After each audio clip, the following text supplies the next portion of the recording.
परमात्मा थी रंगाशे मारो आत्मा, परमात्मा थी रंगाशे मारो आत्मा, परमात्मा बनी जाशे मारो आत्मा, परमात्मा बनी जाशे मारो आत्मा। प्रभु महावीर स्वामी के चरणों में वंदन। अनंत लब्धि निधान शासन सिद्धांत गुरु गौतम स्वामी जी भगवान के चरणों में वंदन। खरतर गज श्रृंगारा प्रातः स्मरणीय लाखों जन को जैन बनाने वाले पूज्य चारों ही दादा गुरुदेवों के चरणों में वंदन। खरतर गच्छाधिपति एवं समस्त आचार्य वृंदों के चरणों में भावभीनी वंदन।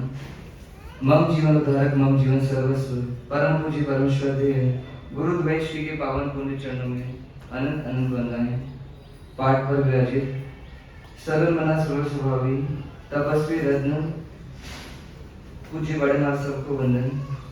सम आदरणीय मुनि भगवान आदरणीय साधु जी महाराज सब जिन शासन अनुरागी भव्य श्रावक एवं श्राविका। पर्युषण महापर्व का आज चौथा दिन हमें आकलन करना है कि दिन चौथा भी आज बीत जाएगा शाम तक, पर हमारे भाव जगत में परिवर्तन आया कि नहीं आया या कितना आ रहा है ये चेक हमको करना है। बाहर से भले परिवर्तन करो ना करो इन पर्व के दिनों में, नए कपड़े पहने भले मत, कुछ नया घर में करो मत, लेकिन अंदर से परिवर्तन भाव जगत में आए तो जाकर के पर्व पर्युषण हमारे लिए पर्व रूप में है। और अगर नहीं आ रहा है भाव जगत में परिवर्तन तो चेक करना है कि मेरी कमी कहाँ चल रही है। क्या मैं सिर्फ परमात्मा के चरित्र को बाहर से सुन रहा हूँ कि उसको भीतर अपने हृदय से कनेक्ट करने की कोशिश कर रहा हूँ। तो तैयारी करनी है क्योंकि सिर्फ 4 दिन बचे किसके लिए, एग्जाम के लिए। 20 तारीख को हम सबके क्या एग्जाम है। सारे राग द्वेष जो हमारे चल रहे हैं इसका क्या करना है, समापन करना है। और तैयारी ऐसी करनी मन की कि सबको क्षमा दे सके और जिनसे हमने बुरा किया है जिनके साथ उनसे क्षमा मांग सके। तो ये तैयारी के साथ आप हम सब क्या करें, आगे बढ़े और पुनः परमात्मा के जीवन चरित्र को आज फिर से ऐसा परमात्मा से धन्यवाद कहना कि आज का दिन मिला किसके लिए, कि परमात्मा आपके जीवन को सुन सकूं और निहार सकूं कि आपने कितना सुंदर जीवन जिया। और फिर से हम शुरुआत करते हैं वहां से कि कल तक हमने देखा था परमात्मा महावीर के 26 भाव को अपन ने आंकलन करने की कोशिश की थी। हालांकि जितने शब्दों में बताया वो शब्द तो बहुत ही उनके सामने छोटे हैं। उनका जीवन कैसा था तो कहते उन आत्मा को अभी 26 भाव तक देखे तो वो आत्मा कैसे चल रही थी, तो कभी बहुत ऊंचाइयों में जा रही थी और कभी मानो पहाड़ की गहरी खाई तक जा रही थी। ऐसा उनका जीवन में बहुत सारे रूप उनके देखने को मिल रहे हैं। कभी तो मानो वो दानव बन गए और कभी तो मानव बन गए, कभी तपस्वी बन गए तो कभी घोर कषाय कर रहे। ऐसे अलग अलग झांकी परमात्मा महावीर के जीव की 26 भाव में हमको देखने को मिल रही है। नंदन राजर्षि का भाव कौन सा था तो कहते 25वां भाव, जहाँ परमात्मा ने क्या किया, 2 मुख्य काम किए। सबसे पहला काम अपने दर्शन को मतलब अपनी मान्यता को इस तरीके से सच्चा कर लिया कि इसको छाई कर लिया, मतलब छाई समय दर्शन की प्राप्ति की कि अब ये समय दर्शन कभी जाएगा नहीं, मैं आत्मा हूँ ये विश्वास हमको हर समय बना रहेगा। ऐसी उन्होंने शाही समय दर्शन की प्राप्ति की। पर दूसरा काम जो मुख्य किया वो क्या किया, जो आप हम सब जीवों के लिए क्या हुआ, फायदेकारी हो गया। कौन सा काम किया तो कहते परमात्मा ने तीर्थंकर नामकरण की उसने निकाशना करी। निकाशना की मतलब बंधन किया। कैसे किया तो कहते उस भाव में नंदन राजर्षि के भाव में परमात्मा महावीर की आत्मा ने 11,60,000 मासक श्रवण किए। कितने, 11,60,000 मासक श्रवण किए। और उन मासक श्रवण के दौरान 20 पदों की आराधना की, 20 स्थानक पद की आराधना करते हुए इन आत्मा ने इस संसार का सर्वश्रेष्ठ पद ऐसा तीर्थंकर पद पाने का मानो क्या किया, पासपोर्ट ले लिया वहां से कि अब ये आत्मा तीर्थंकर बनेगी ही बनेगी। सोचो कितना बड़ा उपकार किया। तीर्थंकर बनना महावीर को मानो उनके लिए तो 3 भाव वेस्ट करने जैसा काम हो गया। कैसे हुआ पता है, अगर वो आत्मा उस समय इन भावों को नहीं पाती कि मैं सभी जीव करूं शासन रसी, सभी जीव करूं शासन रसी, ऐसी भावना से अगर वो आत्मा ओतप्रोत नहीं होती तो शायद वो आत्मा साधु बनते बनते वीतरागता को पा लेती है। पर हम जैसे जीवों के लिए उनको कल्याण की तीव्र भावना हुई, और क्या हुआ, उन्होंने बीच में इतना शुभ भाव कर लिया कि उनके 3 भाव मतलब 2 भाव बढ़ गए। अगला भाव देवलोक का, और उसके बाद जो वापस पुनः अब मानव जीवन में आने वाले, ऐसे 2 भाव बढ़े। किसके कारण? तो हम सब जीवों की पर उनकी अपार करुणा, उनका प्रेम, इस वजह से वो हमको क्या हुआ, उनके भाव बढ़े। मानो तीर्थंकर नामकर्म बांधना उनके लिए तो मानो क्या हो गया, नुकसान हो गया एक प्रकार से, क्योंकि अगर ये नहीं बांधती आत्मा तो शायद उसी भाव में क्या होती, मुक्त हो जाती। पर अब ये बांध चुकी है, तब उनको आना पड़ेगा वापस संसार में इस कर्म को खपाने के लिए। और अब ये आत्मा कहाँ आ रही है, तो कहते हैं अब इस आत्मा का जन्म कहाँ होने वाला है, तो कैसे इसी भरत क्षेत्र में अब जन्म लेने वाली है। अभी तक महावीर की आत्मा कहाँ थी, तो कहते हैं नैसार के भाव में, हो सकता है महावीर इसी भरत क्षेत्र में मतलब महावीर क्षेत्र में थे, और हो सकता है हम सब की आत्मा कहीं और रही होगी। फिर तीसरे भाव में जब भगवान मरीचि के भाव में आए, तो मरीचि के भाव में आत्मा इस भरत क्षेत्र में आई, पर हो सकता है हम उस समय कहीं और रहे होंगे, तिर्यंश में रहे होंगे, देवता भी रहे होंगे, नारद भी रहे होंगे। पर अंतिम भाव जो आ रहा है भगवान का, वो कहाँ पर होने वाला है, तो कहते हैं जहां हम हैं अभी वहीं पे भगवान आ रहे हैं। मतलब अभी तक तो बहुत दूरियां थी भगवान से हम सब की, पर अभी जिस जम्बूद्वीप में, जिस भरत क्षेत्र में और जिस भारत वर्ष में आप हम सब निवास कर रहे हैं, कहते उसी भारत वर्ष में ये परमात्मा महावीर अब क्या हो रहे, अपने अंतिम भाव की तैयारी के लिए क्या रहे, आने वाले हैं। मतलब महावीर अब किस लिए आ रहे, तो महावीर बनने के लिए आ रहे। मतलब महावीर का जो लक्ष्य था, जो 27 भाव पहले उन्होंने संजोया था सपना, हम बचपन में सपना संजोते और बुढ़ापे तक उसको पूरे करने की कोशिश करते हैं, पर महावीर ने कब संजोया था सपना, नैसार के भाव में सपना संजोया था कि मैं कैसा बन जाऊं, मैं शुद्ध बुद्ध और मुक्त बन जाऊं। और ऐसी दशा को प्राप्त करने के लिए वो महावीर मानो क्या हो रहे, अपने अंतिम जन्म की बाजी को खेलने के लिए आ रहे।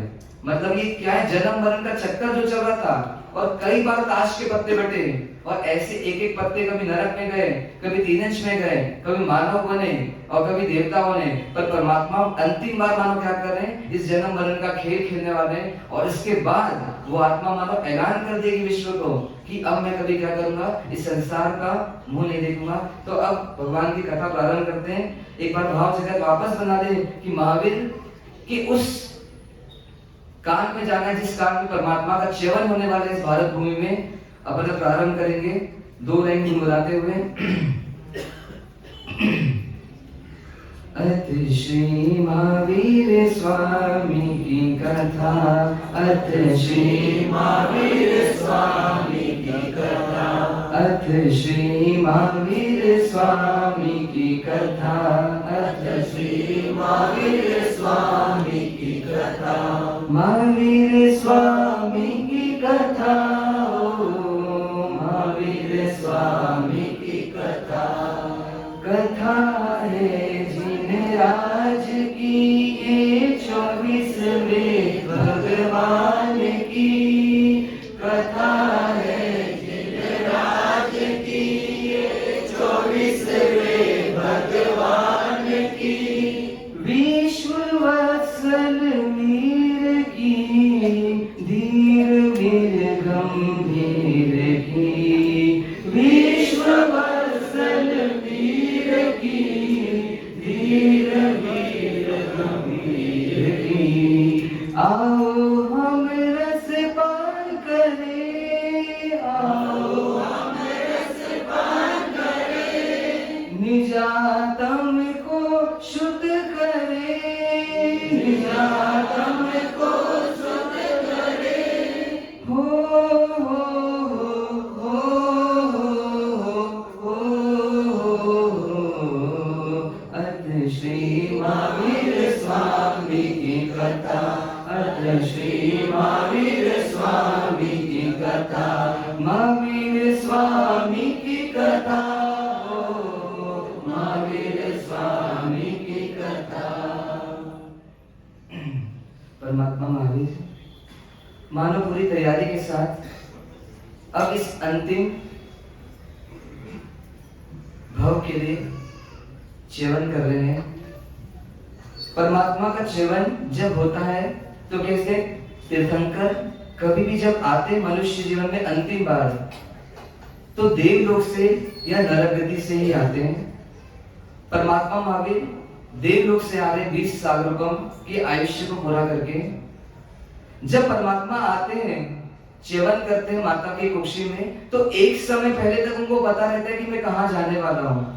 पर जब च्यवन होता है उस समय भगवान को ज्ञात नहीं रहता, क्योंकि वो बहुत सूक्ष्म समय रहता है, परमात्मा की अवधि ज्ञान में वो दिखता नहीं है। और जन्म च्यवन हो जाता है, जब कुक्षी में आ जाते हैं तब उनको वापस पता चल जाता है कि मैं कहाँ आया हूँ, मतलब कहाँ था ये पता रहता है, और कहाँ जा रहा हूँ ये आने के बाद पता रहता है। बीच का जो समय रहता है जब वहां से यहाँ आ रहे हैं तब उनको इसका नॉलेज नहीं रहता, और ऐसे च्यवन की प्रोसेस होती है। कहते हैं जब तीर्थंकर जन्म लेने वाले रहते हैं, मतलब च्यवन होने वाला रहता है, तो 3 ज्ञान को लेकर आते हैं। 5 ज्ञान में परमात्मा या कोई भी तीर्थंकर मति ज्ञान, शुभ ज्ञान और अवधि ज्ञान को लेकर के ही देवगति या नरगति से यहाँ पर आते हैं। और ये जो एक चीज और साथ में रहती है कि कोई भी तीर्थंकर जब आता है तो छायक संवेद दर्शन के साथ ही आते हैं, मतलब उनका दर्शन पूरा शुद्ध हो चुका है, और वो दर्शन शुद्धि के साथ इस मनुष्य लोक में च्यवन होता है। च्यवन का लक्ष्य क्या होता है? परमात्मा की अब सोच को समझना है, क्योंकि वो जन्म से ही बुद्धिमान है, मतलब गर्भ में आ गए और उसके बाद उनका जो टैलेंट है, मतलब उनका जो बुद्धि पर जो क्षमता है, मानो वहीं से क्या हो गई, खिलना चालू हो रही है। तो च्यवन का लक्ष्य क्या है परमात्मा का? आप हम सब भी माता की कुक्षी में हैं और परमात्मा भी माता की कुक्षी में आ चुके हैं। पर 3 तरह के लक्ष्य होते हैं च्यवन का। पहला लक्ष्य ज्ञानी दे दें कि जीवन निर्वाह के लिए व्यक्ति आता है। मानो आप हम सब पहले अगर बंदर रहे होंगे या कुत्ता रहे होंगे या शेर रहे होंगे, तो वहां भी जीवन निर्वाह करते थे, अपने परिवार को पालते थे, पोसते थे, और ऐसे यहाँ पर वापस आ गए और यहाँ पर भी हम वो काम करें कि जीवन बस निकल जाए कैसे भी। इस लक्ष्य से च्यवन हो रहा है। और दूसरा लक्ष्य क्या दिया कि जीवन का निर्माण करने के लिए, मतलब जीवन में सद्गुणों को लाने के लिए, जीवन को अच्छा बनाने के लिए कोई व्यक्ति क्या हो रहा है, इस मनुष्य जीवन में आ रहा है। ये दोनों ही लक्ष्य आप हम सबके हो सकते हैं। पर तीर्थंकर का लक्ष्य च्यवन होने का बहुत ही गजब का होता है। उनका तीसरा लक्ष्य होता है, ना उनका लक्ष्य जीवन निर्वाह करना है, ना उनका लक्ष्य जीवन का निर्माण करना है, बल्कि उनका लक्ष्य है कि जीवन का निर्माण करना है। क्या? निर्माण नहीं, निर्माण करना है। मानो जीवन से ही मुक्त होना है। जीवन से मुक्त होने के लिए क्या कर रहे हैं? ये नया जीवन दे रहे हैं परमात्मा। और इस लक्ष्य के साथ परमात्मा आते। 23वें भाव में परमात्मा कहाँ थे? तो प्रिय मित्र नाम के चक्रवर्ती थे, 6 खंड के अधिपति थे, राज वैभव की अपार संपत्ति थी उनके पास। पर अब परमात्मा कहाँ पर आ रहे जीवित होकर के? तो कहते इसी भरत क्षेत्र में, जम्बूद्वीप के इस भरत क्षेत्र में, कहते ब्राह्मण कुंड ग्राम जो बिहार के पास है, क्या बोलते हैं उसको, लछवाड़ जो गांव है, उन पहाड़ियों के बीच जो बस्ती है निम्न कुल वालों की, उन बस्ती में सामान्य सी झोपड़ी में सामान्य से रहन सहन के जीवन में जी रहे हैं ऐसे देवानंदा और दूसरे ऋषभदत्त जो है, ऐसे दोनों दंपति के घर आंगन में देवानंदा की माता की कुक्षी में परमात्मा क्या करें? जीवित हो रहे हैं। कहा? तो प्रीमित चक्रवर्ती थे, 6 खंड के अधिपति थे, और सामान्य सी झोपड़ी में तीर्थंकर की आत्मा ने क्या किया है? च्यवन किया है। ऐसा क्यों हुआ है? तो पूर्व में घटना घटी थी, परमात्मा ने कर्म बांधे थे ऐसे। मरीचि के वो में परमात्मा ने कुल का अहंकार किया था, कुल के नाम पर गौरव किया था, और उस कारण से कुल के मत करने से नीच गोत्र नाम का उनका उपार्जन किया, और उस वजह से परमात्मा की आत्मा को यहाँ पर आना पड़ रहा है। और कहते परमात्मा का च्यवन होता है कहाँ पर? देवानंदा की कुक्षी में। जब देवानंदा की कुक्षी में आते हैं परमात्मा, तो देवानंदा क्या होती? अर्ध जागृत और अर्ध निद्रा, मतलब आधी सोई हुई और आधी जागी हुई, इस अवस्था में क्या रहती? लेटी हुई रहती है। और कहते हैं उस समय उन्होंने अपूर्व ऐसे 14 स्वप्नों के क्या किए? दर्शन किए। अपूर्व मतलब जो संसार में कभी नहीं देखे, उस आत्मा ने ऐसे स्वप्नों के दर्शन किसको होते हैं? देवानंदा को होते हैं। और उन स्वप्नों को देखने के बाद वो आत्मा इतनी आनंदित होती है, मतलब देवानंदा इतनी खुश होती है कि लगता है कि जीवन का बहुत बड़ा क्या हो गया, मानो बहुत बड़ी पूंजी मिल गई, कि ऐसा आनंद तो मुझे कभी आया ही नहीं जो आनंद इन सपनों को देखने में आया। तो क्या करती? जाग जाती है और चपलता से धीरे धीरे स्थिरता से मन मुस्कुराते हुए अपने कक्ष में क्या करती? टहलती रहती है और सोचती क्या करूं, इस आनंद को व्यक्त करूं। किससे व्यक्त करूं? तो अपने जो पति हैं ऐसे ऋषभदत्त जो उनके राजपति हैं ब्राह्मण, उनके पास जाती है। कैसे जाती है? तो धीरे धीरे गति से जाती है। दोनों का कक्ष अलग अलग है, माता का कक्ष अलग है और पिता जो है मतलब उनके पति जो है उनका कक्ष अलग है, और उनके पास जाती है। और जाकर के कैसे जगाती है? आप हम सब कैसे जगाते हैं घर वालों को? उन्होंने कैसे जगाया? कल्प सूत्र से हमको जीवन व्यवहार की चीजें भी सीखनी है। हम कैसे जगाते हैं जब किसी को जगाना है तो अगर गर्मी का मौसम है तो क्या करते हैं, एसी को बंद कर देते ताकि जाग जाए व्यक्ति, और ठंड का मौसम है तो क्या करते हैं, सुबह सुबह ठंडा पानी डाल देते अगर जग नहीं रहे तो, या एसी चालू कर देते हैं। पर उन्होंने ऐसा नहीं किया। उन देवानंदा से सीखना है कि कैसे जगाना अपने घर के सदस्यों को। तो बड़े ही मधुर स्वर में वो आकर के कक्ष में क्या बोलती है, हे स्वामी आपकी जय हो विजय हो। ऐसा बोले नहीं बोले, पर हमको इतने मधुर स्वर से क्या करना, प्रेम पूर्वक किसी को निद्रा से जगाना। स्वामी जागते हैं और क्या बोलते जाग करके, देवानुप्रिय इतनी रात को तुम्हारा पदार्पण हुआ, कोई खास बात है, कोई बात है? उनको क्या करते हैं, आसन देते हैं और आसन पर बैठाते हैं। उसके बाद पूछते हैं, देवानंदा क्या बोलती कि स्वामी आज कुछ ऐसा घटना घटी कि जीवन में पूर्व में ऐसा कभी हुआ नहीं। मैंने अलौकिक ऐसे दिव्य आनंदकारी मंगलकारी ऐसे 14 स्वप्नों के क्या किए, दर्शन किए। और 14 स्वप्न क्या थे वो तो हम आगे सुनेंगे, पर ऐसे उनको बताती है। अब सोचो आप क्या हो, ऋषभ दत्त हो और आपकी भार्या क्या है, देवानंदा है। वो आपको आकर के रात को 3 बजे ऐसा बोल रही कि मैंने सपने देखे ऐसे ऐसे, आप क्या बोलोगे? अरे सो जा भैया, तू माथा मत खा, दिमाग मत चाट, पका मत, और उसको क्या करोगे, भेज दोगे। अरे महावीर आने वाले रहेंगे कभी ऐसे, और उस समय आपने ऐसा कर दिया तो महावीर तो पहले ही चले जाएंगे। इसलिए सीख जाओ ऋषभ दत्त से और देवानंदा से कि कैसे बातें करना। तो उन्होंने ऐसा नहीं बोला कि दिमाग मत चाट, जाके सो जा, बल्कि उनके भावों का स्वागत किया और बड़े ही प्रेम से क्या क्या उनके भावों को सुना कि 14 स्वप्नों के जो दर्शन किए हैं, तो स्वामी आप मुझे बताएं कि क्या है ये संकेत क्या शुभ है? क्या हमारे घर में कोई वृद्धि होने वाली है? क्या हमारे घर में कोई खजाना मिलने वाला है? क्या हमारे घर में हम क्या संपन्नता को प्राप्त होने वाले? तो वो जो ऋषभ दत्त जो थे वो कैसे थे? तो वो भी बहुत विद्वान थे, मानव स्वप्नों के जानकार थे। तो उन्होंने उसको देख करके बताया कि हो ना हो हमारे घर में कौन आने वाला है, तो हमें पुत्र लाभ की प्राप्ति होने वाली है, साथ में सुख लाभ, अर्थ लाभ, हर चीज में प्राप्ति होने वाली है। और जो शायद पुत्र आने वाला है वो कोई महान, कोई विशेष आत्मा आने वाली है। और वो कैसी होगी? तो अपने उस टाइम जो उनके विचार चलते हैं स्वप्नों को लेकर के, जो उनका गणित चलता है दिमाग में, उसके आधार पर करते हैं कि जो पुत्र आएगा वो 4 वेदों का ज्ञाता जन्म लेने के कुछ समय में ही हो जाएगा, और उपनिषदों का भी ज्ञाता हो जाएगा, और आगे जाकर के 6 अंग का वेत्ता भी बनेगा। ऐसी वो घोषणा किसको करते हैं? देवानंदा को। आपको ऐसा पता चल जाए कभी तो कितना खुश हो गया, बहुत खुश हो गए, पागलों की तरह झूमोगे।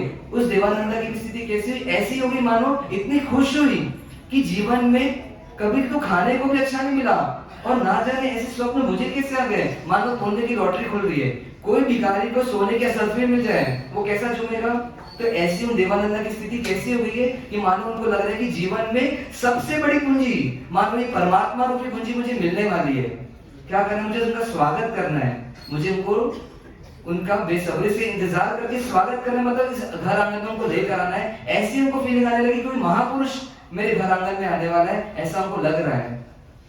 हम मंदिर जाते हैं, परमात्मा को देखते हैं, लगता है परमात्मा को देख करके कि भगवान हमको कोई विशेष पूंजी मिली है, भगवान नाम की, अरिहंत नाम की कोई चीज जो मिली है हमको देखने को, उनसे जुड़ने को, वो विशेष में विशेष मिला है, ऐसा भान अगर नहीं आ रहा है तो कल के दिन हम भी ऋषभ दत्त और देवानंदा बन नहीं पाएंगे। मतलब आज अगर परमात्मा की वैल्यू करेंगे तो कल जाकर के ऐसा कभी जीवन मिलेगा कि तीर्थंकर के माँ बाप या उनके परिवार में आने का मौका मिलेगा। तो ऐसी देवानंदा को ये लग रहा है कि वास्तव में मेरे पुण्य का खाता क्या है, खुल गया है।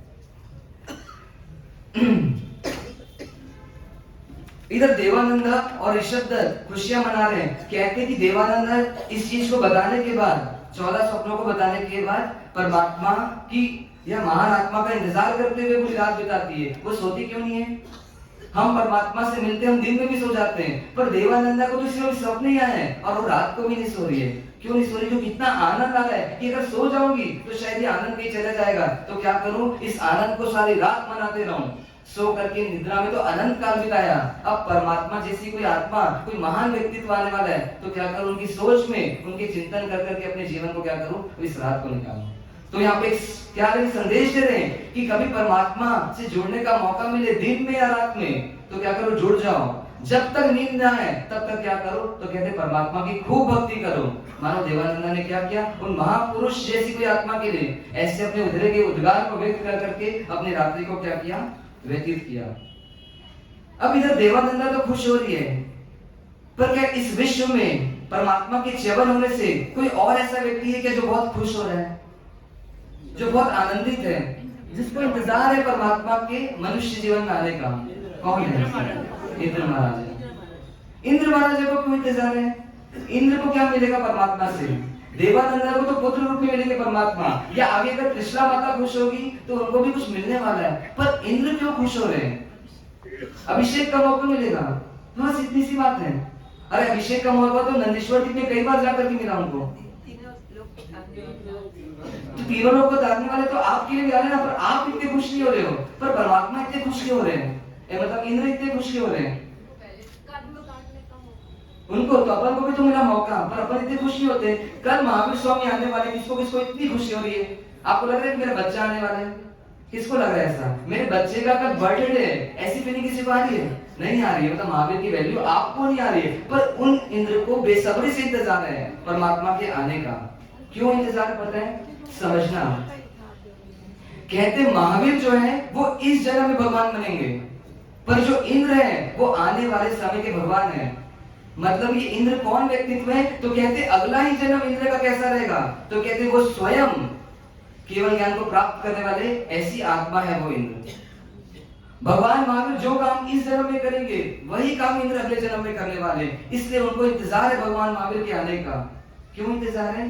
क्योंकि वो देखना चाहते हैं महावीर को कि ये महावीर कैसे राग से वैराग्य और वैराग्य से वीतरागता की तरफ बढ़ेंगे। ये महावीर कैसे होंगे जो अपनी इच्छाओं को जीतेंगे, ये महावीर कैसे होंगे जो अपनी कषायों को जीतेंगे, और ये महावीर कैसा एक पुरुषार्थ करेंगे कि सारे मोह के साम्राज्य को इस जन्म में जीतेंगे। उस कला को देखना चाहते हैं, क्योंकि वही काम उस इंद्र को अगले जन्म में करना है। किसी को सीए बनना है तो क्या करेगा? सीए कोई कैसा बन रहा है, कैसे काम करता है, उसकी कला को देखना चाहेगा। तो इंद्र को भगवान बनना है अगले जन्म में, तो भगवान बनूंगा कैसे? तो आज मौका मिल रहा है, ना जाने वापस तीर्थंकर का जीवन देखने को मिलेगा कि नहीं मिलेगा मेरे पूरे आयुष्य में इंद्र की। तो क्या करूं? अभी मौका मिला है तो क्या करूं? परमात्मा को खूब देखूं। क्या आनंद है उनके जीवन में कि परमात्मा का सेवन हो रहा है, मानो मेरे किस्मत का पिटारा खुलने वाला है। हे परमात्मा, सम्यक दृष्टि आप भी हैं, सम्यक दृष्टि मैं भी हूं। मतलब दोनों को ही सम्यक दर्शन है। एक भवतारी होते हैं इंद्र, मतलब एक भाव करते हैं अगला और वो मुक्त होके रहते हैं। पर परमात्मा इतनी लायकात मेरे में नहीं है अभी कि मैं चारित्र मोह को जीत लूं, मतलब मैं अपने जीने को पूरा सही कर लूं, ऐसी ताकत मेरे में नहीं है। तो क्या करूं? इस जन्म में आपको देखूंगा कि आप किस कला से, किस विधि से इस संसार की असारता को, इस रात की दुनिया का पूरा त्याग करेंगे और अपने आत्म स्वरूप में स्थिर होंगे। तो उनका दीदार करने की भावना है, उनके स्वरूप की देखने की बात है, उस निरंजन निराकार स्वरूप को देखने की तीव्र अभिलाषा है, इसमें उनको आनंद है। मानो इंद्र क्या कह रहे हैं? मानो उनके स्वागत में अभी तो सिर्फ च्यवन ही हुआ है भगवान का, पर उनके गीत आ रहे हैं अंदर से। कैसे गीत आ रहे हैं? तो बहुत अच्छी पंक्ति है। सोचना हम सब इंद्र हैं और हमको परमात्मा का इंतजार हो रहा है, हम परमात्मा के लिए क्या कर रहे हैं? करके कृपा प्रभु दर्शन दीनो,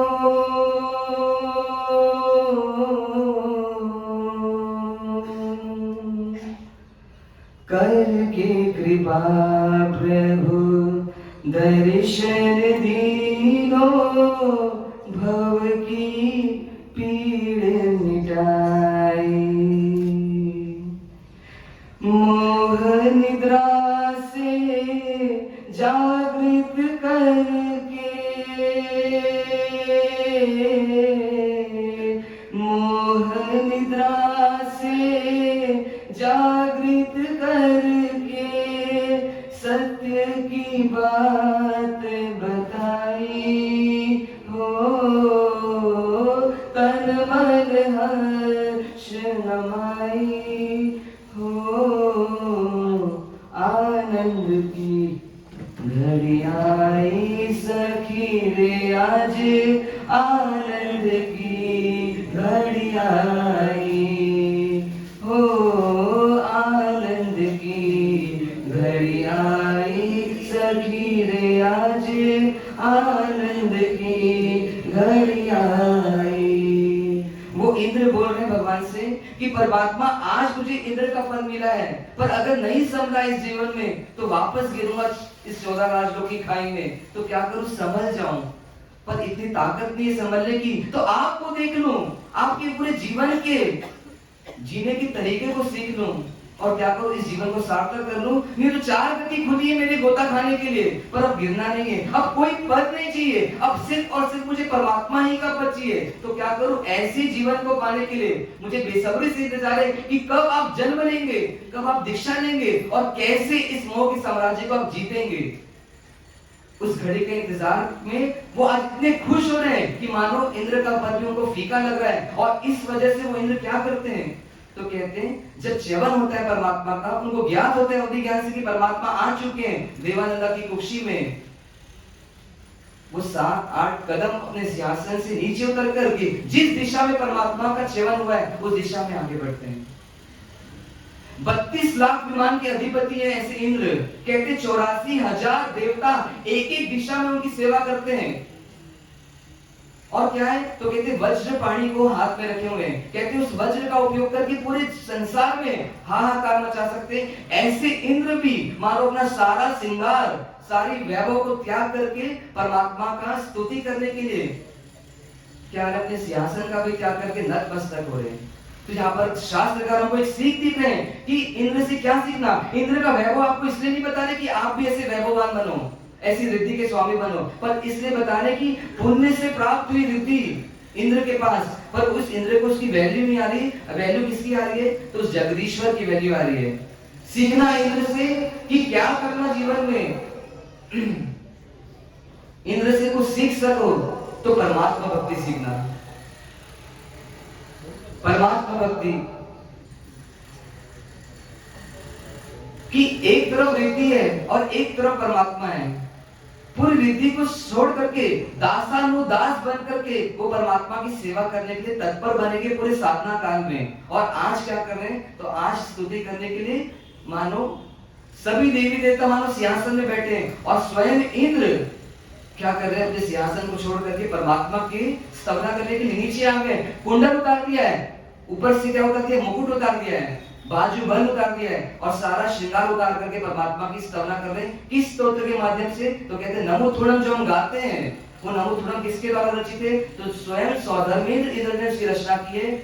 ऐसे शक्ल स्तव के माध्यम से, नमोथुणम के माध्यम से परमात्मा की स्तवना करते हैं। उस समय आप हम सब भी नमोथुणम बोलते हैं चैत्य वंदन में, प्रतिक्रमण में, पर हमारा नमोथुणम कैसा होता है, कैसा होता है कोई बताएगा?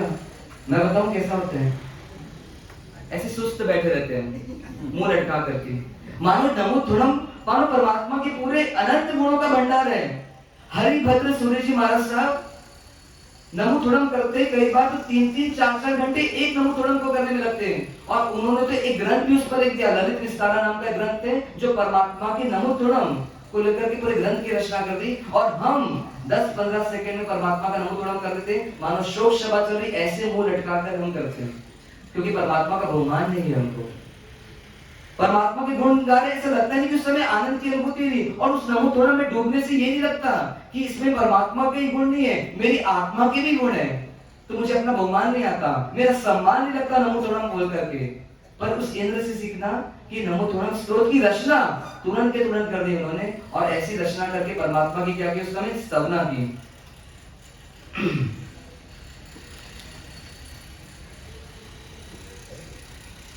क्या आता है नमोथुणम में, अरिहंत के गुणों का बखान तो आता ही, पर कौन से गुणों का बखान आता है, तो कहते पुरुष शिष्यानम पुरीसवर पुण्यजनम, मतलब हे परमात्मा आप अभी भले च्यवन में शिशु रूप में आए हो, अभी तो शिशु भी नहीं बने, अभी तो भ्रूण रूप में हो आप, पर आप कैसे हो, तो आप पुरुष में उत्तम हो, सिंह के समान हो, आप धर्म रूपी चक्र को चलाने वाले हो और धर्म रूपी रथ के सारथी हो। आप जो भी धर्म में डिगेंगे उनको धर्म में स्थिर करने वाले हो, और आप इस चतुर्वेद संघ के संचालन करता हूं। ऐसे कई गुणों का बखान किसमें किया गया है, तो कहते हैं नमोथुणम स्तोत्र में किया गया है।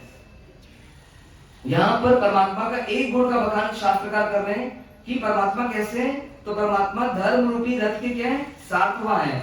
तो उसका एक दृष्टांत यहाँ पर दे रहे हैं कि परमात्मा जब दीक्षा लेकर के केवल ज्ञान प्राप्त करते हैं, उनके बाद श्रेणिक महाराजा के जो पुत्र हैं, ऐसे मेघ कुमार क्या करते हैं, उनसे प्रतिबोधित होकर के दीक्षा लेते हैं, पर दीक्षा लेने की पहली रात्रि में क्या होता है, वो अंतिम शिष्य बनते हैं, चूंकि उसके पहले कई साधुओं के पास रहते हैं। जब उपाश्रय में सोते हैं तो उनका नंबर लास्ट में रहता है सोने का।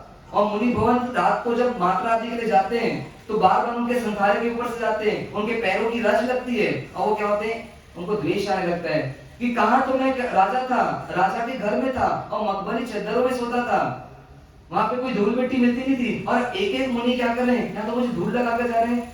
आज दीक्षा का पहला दिन है और अभी दीक्षा जीवन पूरा जीना है, मैं कैसे जीऊंगा। मतलब उनका मन क्या होता है, अस्थिर होने लगता है, मतलब डिगने लगता है। बोलते मैं कल ही के कल चले जाऊंगा, पर बिना पता है परमात्मा को नहीं जाऊंगा। सुबह होगी परमात्मा के पास जाऊंगा और परमात्मा को अपनी समस्या बताऊंगा कि मैं नहीं रह पाऊंगा और क्या करूं, मैं वापस ग्रस्त अवस्था में जाना चाहता हूँ, ऐसा परमात्मा को बोल करके जाऊंगा। और जब सुबह परमात्मा के पास आते हैं, परमात्मा केवल ज्ञानी रहते हैं, समझ चुके रहते हैं और उनको वापस क्या करते हैं, स्थिर करने का काम करते हैं कि हे मैं कुमार, तुम अभी कैसे अस्थिर हो रहे हो। अरे तुमने तो पूर्व जन्म में क्या किया था, अदम्य पुरुषार्थ किया था। तुम पूर्व जन्म में हाथी थे और हाथी बन करके क्या किया था, जंगलों में मंडल की रचना की थी, मतलब जगह की रचना की थी कि जंगल में जब बार बार आग लगती है तो वहां पर जाकर के क्या करूं, अपने आप को सेफ रख सकूं, ऐसी एक जगह का निर्माण किया था। और वहां पे सिर्फ अपने ही व्यवस्था नहीं की, कई सारे पशु पक्षी आते और जब आग लगती तो उस मंडल में शामिल हो जाते और अपने शरीर की सुरक्षा करते हैं। और एक बार ऐसी दावानल लगा, एक बार ऐसी वन खंड में आग लगी और आग लगने के बाद सारे पशु पक्षी कहाँ आ गए, उस मंडल में आ गए, उस जगह पर आ गए जहां पर आग से बचाव हो सकता था। और जब तुम आए तब तुमने देखा कि खचाखच जीवों से वो मंडल भरा हुआ है, गाय भैंस घोड़े कबूतर और ऐसे खरगोश सांप बिल्ली, काफी सारे प्राणी वहां पर आकर रह रहे हैं। और ऐसे आग 3 दिन तक चलती रही और तुम भी जगह देख करके एक जगह खड़े हो गए। पर एक बार जब तुम्हारे कान में, तुम हाथी थे और तुम्हारे कान में जब खुजलाहट हुई तो तुमने क्या किया, अपना एक पांव उठाया उसको खुजलाने के लिए। तुम्हारे आंख मतलब कहीं शरीर में जब खुजलाहट हुई और जैसे ही एक पांव उठाया तो एक खरगोश क्या हो गया, उस जगह पर आकर रह गया।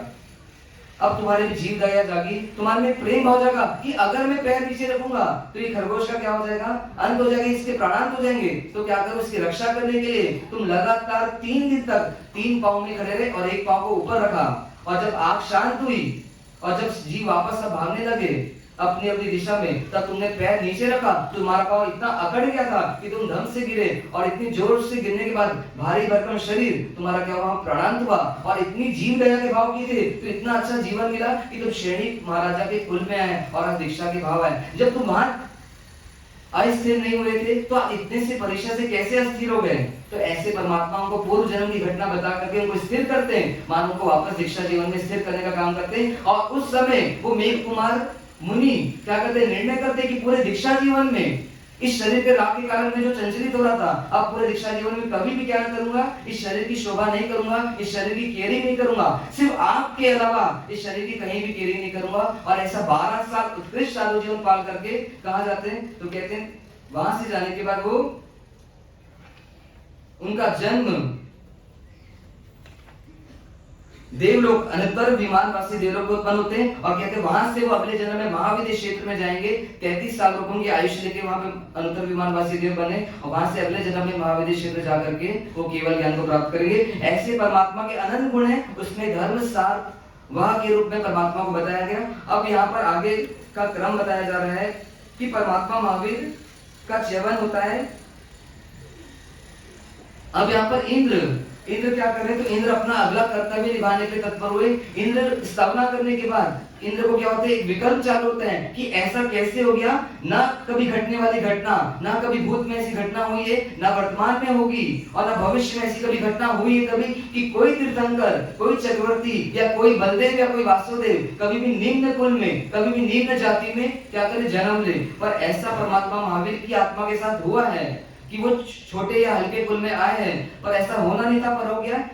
लेकिन फिर भी च्यवन तो हो गया, पर जन्म कभी भी तीर्थंकर का निम्न कुल से होता नहीं है। तो क्या करूं, ये इंद्र का दायित्व है कि परमात्मा का जो च्यवन अभी निम्न कुल में हुआ है, उस माता के गर्भ से उस गर्भ को क्या करूं, वापस उनका सहरण करके क्या करूं, उनको पधराऊं उच्च कुल में या उच्च जाति में। तो ऐसा कर्तव्य अपना निभाने के लिए परमात्मा के प्रति वो क्या करते हैं, तो वो हरिणगमिशी नाम के देव को आह्वान करते हैं कि हे देव, तुम यहाँ पर आओ और तुमको एक बहुत बड़ा कार्य करना है कि जो कार्य तुम्हारे द्वारा ही संपन्न होना है। ये हरिणगमिशी देव कौन है? तो कहते शास्त्रकार भगवान बताते हैं कि परमात्मा महावीर के जाने के बाद, निर्वाण होने के बाद 980 साल के बाद देवर्षि गणेश क्षमा श्रवण नाम के आचार्य भगवंत हुए हैं। जो आचार्य भगवान ने क्या किया, इन आगमों को लिपिबद्ध किया।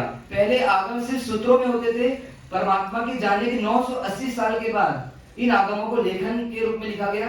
तो लिखा किसने? तो कहते देवर्षि गणेश क्षमा श्रवण ने, जो वल्लभीपुर पालिताना के पास वल्लभीपुर आता है, वहां पर उन्होंने इस कार्य को किया। ये वही आत्मा है जो पहले पूर्व में हरिणगमिशी देव थी और वही आत्मा बाद में क्या बनी? तो कहते देवर्षि गणेश क्षमा श्रवण का उन्होंने रूप लिया। ये देवर्षि गणेश क्षमा श्रवण आते हैं और वो बताते हैं उनको इंद्र कि ऐसे ऐसी घटना घटी है कि तीर्थंकर का जीव निम्न कुल में आया है, पर जन्म च्यवन तो हो गया है, पर जन्म वहां से होगा नहीं। तो तुमको क्या करना है? तुमको एक काम करना है कि उनको वहां से उठा करके उनका क्या करना है? पदार्पण करना है। किसके पास? त्रिशला माता की कुक्षी में करना है। और त्रिशला माता की कुक्षी में रही हुई जो पुत्री है, पुत्री का जीव आया है, उस पुत्री के जीव को कहाँ लाना है? देवानंदा की खुशी में लाना है। तो वो पूछते हैं कि देव जो थे हरिणगमिशी देव, वो इंद्र से पूछते हैं कि ये ऐसा घटना सिर्फ एक ही है कि और भी घटना घटी है?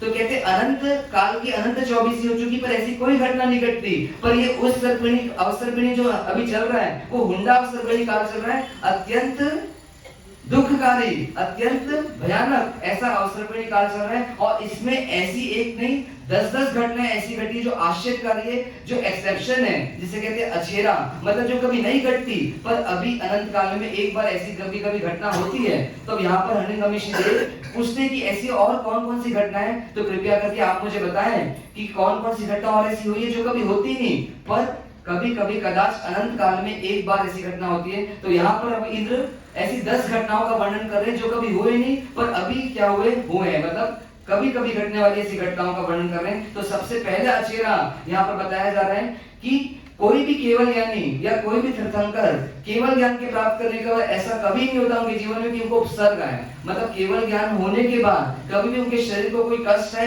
ऐसा कभी नहीं घटता। पर महावीर देव को केवल ज्ञान होने के बाद भी ऐसी घटना घटी कि उनको उपसर्ग सहना पड़ा। तो कैसा उपसर्ग आया? तो यहाँ पे उपसर्ग का वर्णन कर रहे हैं कि गौशालक नाम का एक कौन था? ग्वाला था।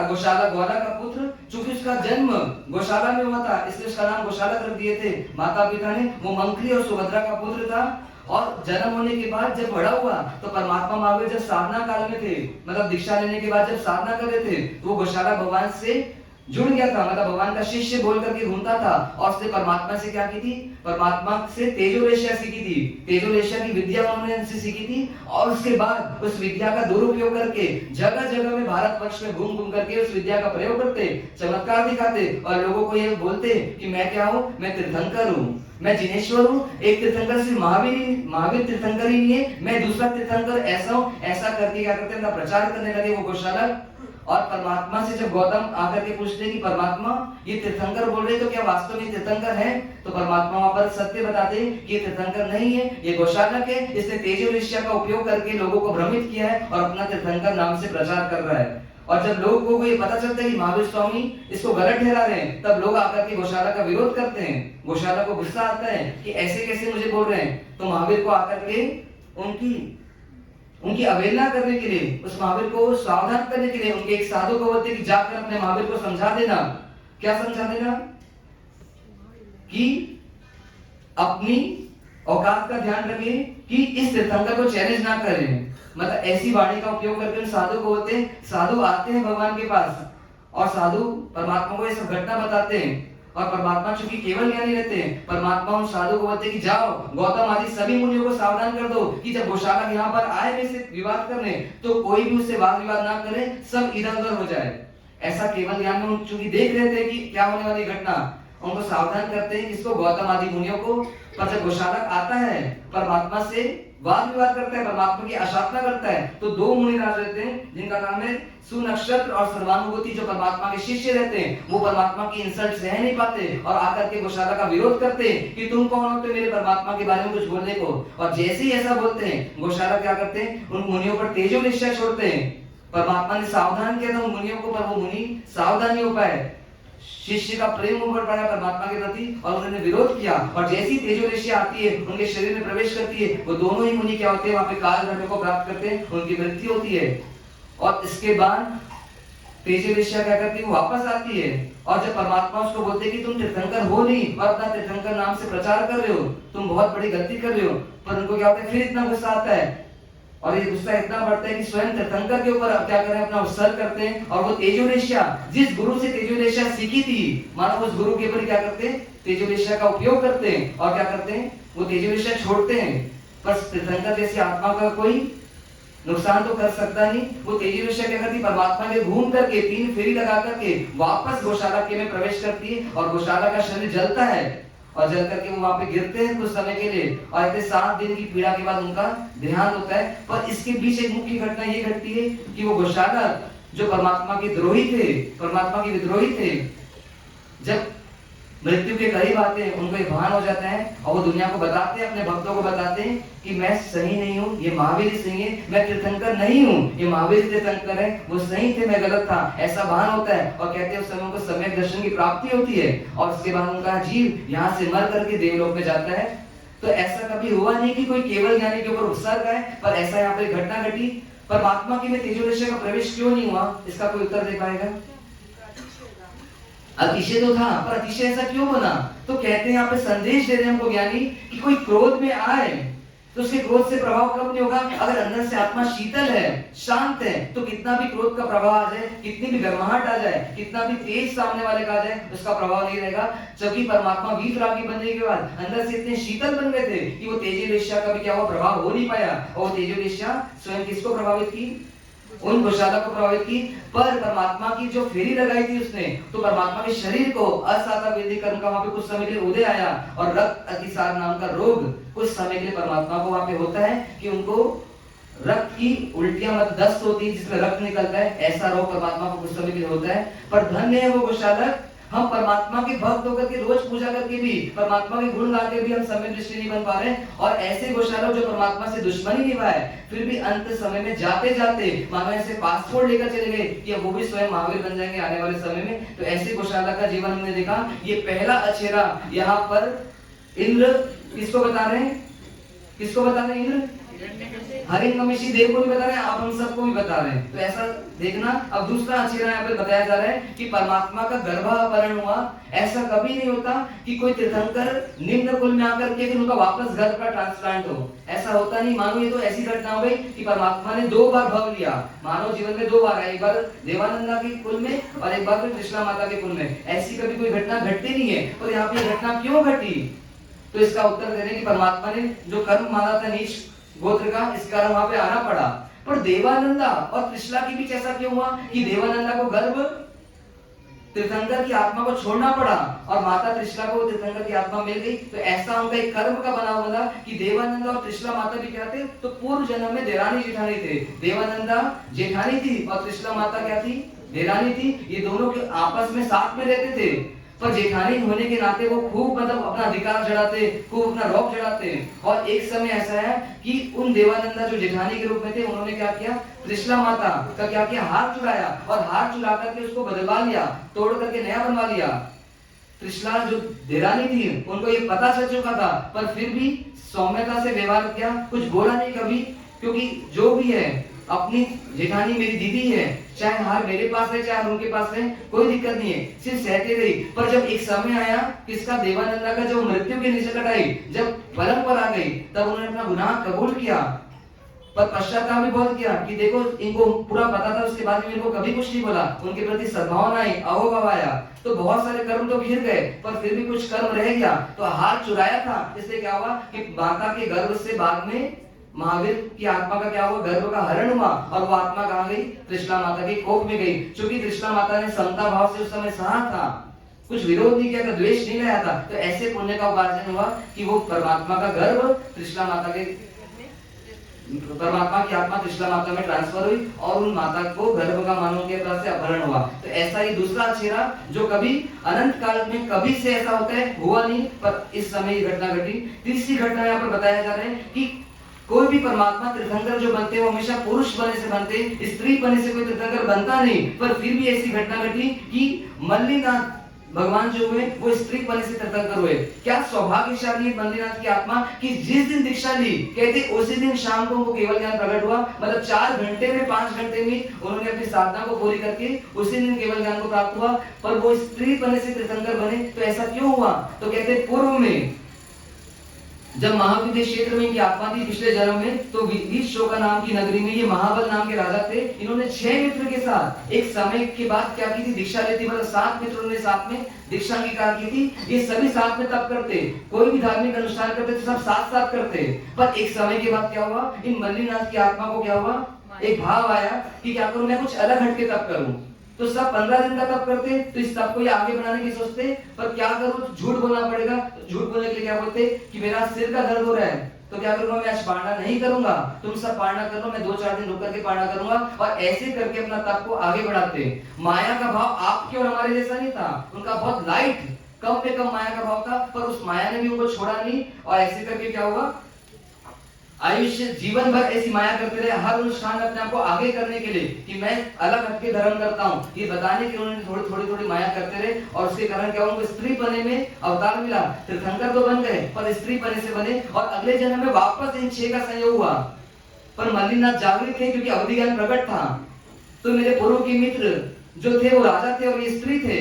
ये वो तो बाकी सब पुरुष बने, ये सब स्त्री बनी, ये स्त्री बनी। तो क्या कहेंगे इन पर मोहित होकर इनसे विवाह करना चाहते हैं। पर ये जागृत होने की वजह से सोचती कि मैं अपने मित्रों को संसार में कैसे डुबाऊं। तो इनको प्रतिबोध देने के लिए क्या करते हैं, जब ये स्वयंवर के लिए आते हैं तो क्या करते हैं, एक रचना करते हैं, एक पुतली बनाते हैं अपनी हम शक्ल। और उस पुतली में क्या करते हैं, गंदी चीजें, पुराना अनाज, जो सड़ा गला अनाज है 5-7 दिन पुराना, ऐसे बदबूदार चीजें सब भर देते हैं।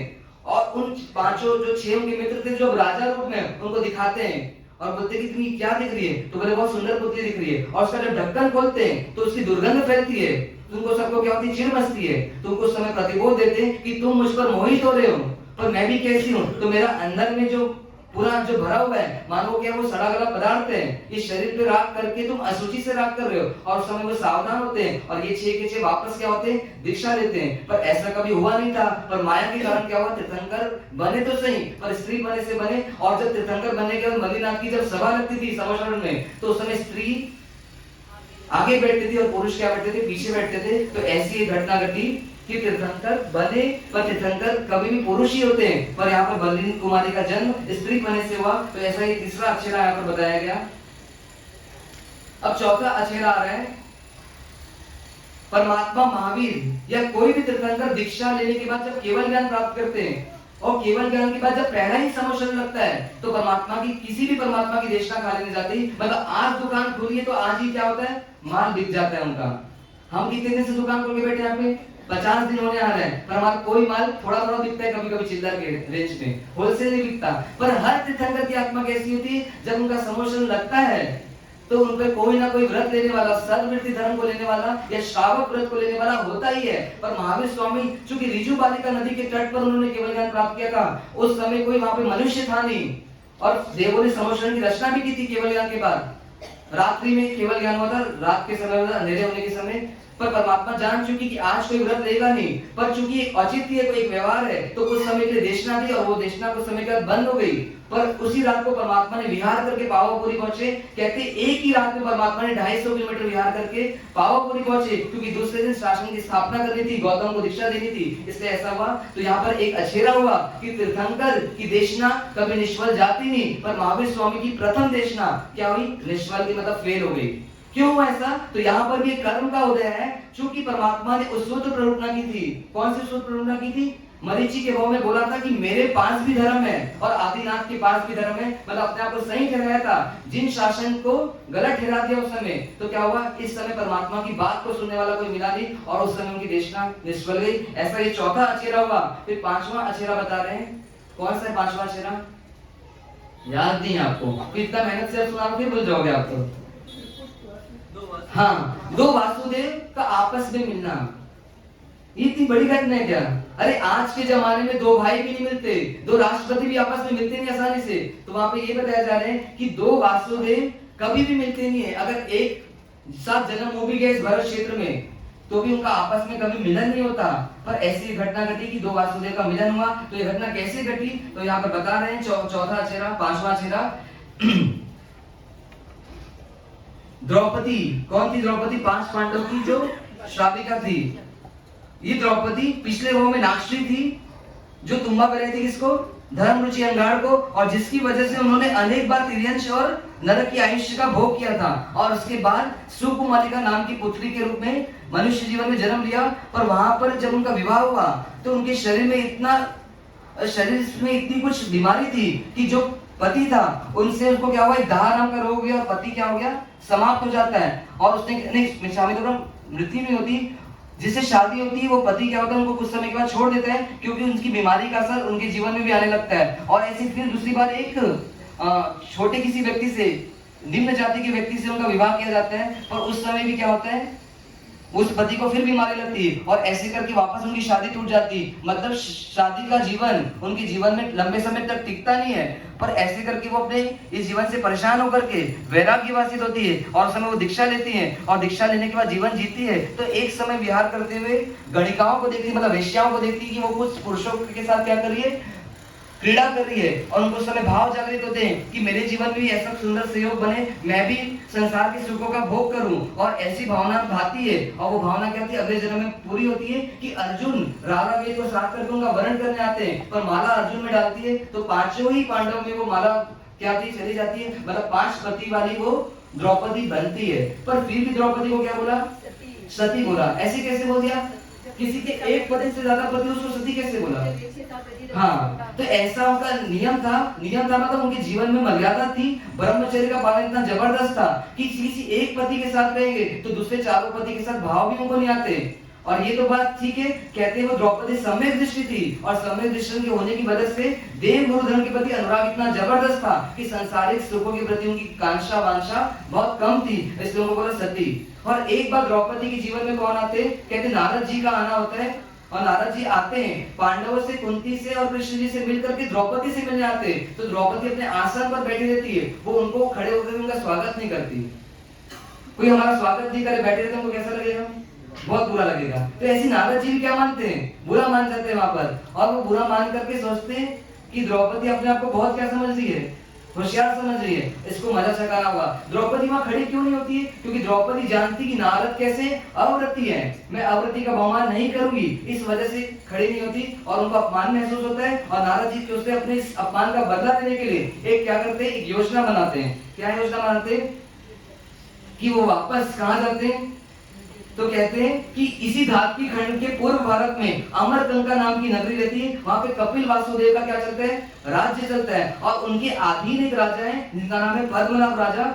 उन राजा के पास जाते हैं, राजा से बातचीत करते हैं, फिर राजा बोलते हैं कि देखो मेरी रानियों को, नारद जी को बोलते हैं तुम तो जगह जगह भ्रमण करते हो नारद, तो नारद तुमने क्या मेरी जैसी सुंदर रानियों की देखी है? तो नारद जी क्या बोलते हैं, मौके का चौका मारने की सोचते हैं, मतलब इस मौके का फायदा उठाने की सोचते हैं। और उन पद्मनाभ को बोलते हैं तुम तो मेंढक को खोए के, तुम तो बस यही खुश हो रहे हो, इन रानियों को देखकर ही खुश हो रहे हो। अरे जाओ भरत क्षेत्र में जाकर के देखो, उस द्रौपदी को देखो, उन द्रौपदी के सामने तुम्हारी रानियां क्या है, मानो कुछ भी नहीं है। और ऐसे करके उस पद्मनाभ को उकसा देते हैं। अब पद्मनाभ की क्या हो जाती, इच्छा हो जाती क्या करूं, अब किसी भी हाल में इस वासुदेव को कि जो अधीन के राजा पद्मनाभ है, क्या होना चाहिए, उसको द्रौपदी तो मिलनी ही चाहिए। अब क्या करना, द्रौपदी का वर्ण करने की इच्छा होती है, पर जाऊं तो जाऊं कैसे, बीच में बहुत बड़े बड़े समुद्र हैं, उनको लांग करके जाना होगा। तो क्या करते, देव को प्रसन्न करते हैं, अट्ठम करते हैं। अब आप मत करना अट्ठम देव को प्रसन्न करने के लिए, पर वहां पे वो अट्ठम कर रहे हैं, और अट्ठम करके क्योंकि नुकसान होने वाला है आपका ऐसे अट्ठम करोगे तो। अब अट्ठम करके देव आते तो हैं, और देव उसने क्यों मुझे याद किया, तो देव को बोलते हैं कि मुझे द्रौपदी को ला करके दो, द्रौपदी का अपहरण करो और उसको यहाँ पर लाके दो। देव उनको सावधान करते हैं कि किसी भी शीलवती नारी का कभी भी शील भंग नहीं हो सकता, तुम कामान होकर के विवेक मत को, नहीं तो तुम्हारा ही नुकसान होने वाला है। पर कहते वास्तव में इतने ओतप्रोत हो जाते हैं कि अपना विवेक खो देते हैं, बुद्धि भ्रष्ट होती है। फिर भी देव को चूंकि उनकी आज्ञा में रहते हैं उस समय देव, तुमको लाना ही पड़ता है, और द्रौपदी का अपहरण होता है, उनको बेहोश करके वो लाते हैं। और जब द्रौपदी की जागरण होती है, जब जागती है द्रौपदी, तो देखती है नया मकान है, ये नए लोग हैं, ये नया सब चीज दिख रहा है, कहीं मैं सपना तो नहीं देख रही हूँ। तो जब वो जागती है तो पद्मनाभ आते हैं, उनसे पूछते हैं कि हे नारी, हे प्रिय, तुम क्या कर, तुम मेरा वरण करो, तुम मुझे अपना लो। द्रौपदी समझ जाती कि मेरा अपहरण हुआ है, पर अपने शील की रक्षा करने के उस समय बोलती है कि यदि 6 महीने के अंदर मेरे पति जो पांडव है और श्री कृष्ण मुझे लेने के लिए नहीं आते, तब फिर मैं तुम्हारा ऊपर विचार करूंगी। तब तक लेकिन इस विषय में कोई बात नहीं होगी। और 6 महीने आयमिल के पचकार के साथ वो आराधना करती रहती है। और इधर नारद जी क्या होते वापस, चूंकि वो जा रहे थे, एक बार उनका पुनः पधारना होता है। उधर जब द्रौपदी सुबह सुबह मिलती नहीं है तो कुंती को चिंता हो जाती है। कुंती इधर उधर सब जगह छान करवाती है पर दिखती नहीं द्रौपदी। तो कृष्ण को आकर के बोलती है। तो कृष्ण क्या बोलते हैं, क्या बोलेंगे कृष्ण? श्री कृष्ण मुस्कुराते हुए बोलते हैं मेरी 32,000 रानियां हैं और मैं बस 32,000 रानियों को संभाल कर रखा हूं और तुम 5 मिलकर के एक रानी को संभाल नहीं सके। ऐसा को किसको देते? ताना देते। किसको? पांडव को ताना देते। बेचारे पांडव क्या हो जाते हैं? पानी पानी हो जाते हैं। और उसी समय नारद जी का पदार्पण होता है। श्री कृष्ण पूछते, नारद जी पूछते आज भवन में इतनी हलचल क्यों मची है? तो बोले द्रौपदी दिख नहीं रही है, तुमने नहीं देखा क्या? कृष्ण जी ऐसे पूछते हैं। तो द्रौपदी ने देखा तो नहीं है, पर हाँ मैं कल अमरकंटक जाकर आया था, शायद वहां पर द्रौपदी की जैसे कोई स्त्री हो सकती है, मुझे मालूम तो नहीं पर हो सकती है। ऐसा करके क्लू दे देते और इधर कृष्ण को समझ आ जाता है कि कोई हो ना हो ये नारद की ही चाल है। और वो क्या करते हैं, अब प्रयाण करते द्रौपदी को छुड़ाने के लिए। पांडव बोलते कि आप क्यों जा रहे हो, हम जाकर ले आएंगे। अरे छोड़ो छोड़ो, तुम यहाँ रहकर उसकी रक्षा नहीं कर पाए, तुम वहां क्या रक्षा करो? ऐसे वो नाना बार बार देते हैं, मानो की मजा लेते हैं उस समय वो। और वो जाते हैं पर अमरगंगा जाने के लिए मार्ग चाहिए। तो क्या करते हैं कृष्ण जी भी इधर क्या करते हैं, देव को प्रसन्न करते हैं। देव बोलते हैं मैं सबको जाने नहीं दे सकता, पर इंद्र की आज्ञा लेकर के 6 रथ जा सके ऐसी व्यवस्था करता है। पांडव जाते हैं, साथ में कृष्ण भी जाते हैं। अब वहां पहुंचने के बाद पांडव अपना वीरता दिखाने की कोशिश करते हैं, नहीं नहीं आप यहीं ठहरो, हम जाकर के लेकर आएंगे। कृष्ण बोलते हैं अरे शांत हो जाओ, ज्यादा उगलो मत। पहले दूत को भेजते हैं, दूत को बोलते तुम उनके पास प्रस्ताव लेकर के जाओ, पद्मनाभ को बोलो कि हम आए हैं, अगर सीधे सीधे द्रौपदी को दे दो तो अच्छा, नहीं तो फिर युद्ध होगा। पद्मनाभ बोलते अरे ले जाना ही है तो तुम क्या करो, युद्ध के साथ उसको ले जाओ। और ऐसे लड़काते हैं। पांडव बोलते हम जाएंगे पहले, वो मानते नहीं और कृष्ण को भेजते हैं। और पांडव को बोल के भेजते कि तुम जब दिक्कत में आ जाओ तो तुम क्या करना, शंख बजा देना। और शंख बजा करके जैसी शंख बजेगा तो मैं समझ जाऊंगा कि तुम्हारे को विपदा आ रही है, मैं आ जाऊंगा।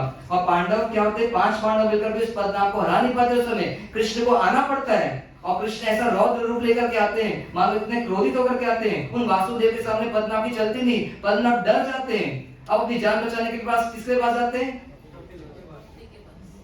कोई भी जान बचाने के पास किसके जाएगा? तो वापस उस द्रौपदी के पास ही जाना पड़ता है। किसको? पद्मनाभ को, कि हे द्रौपदी तुम मेरे प्राणों की रक्षा करो, वो कृष्ण मुझे छोड़ेंगे नहीं।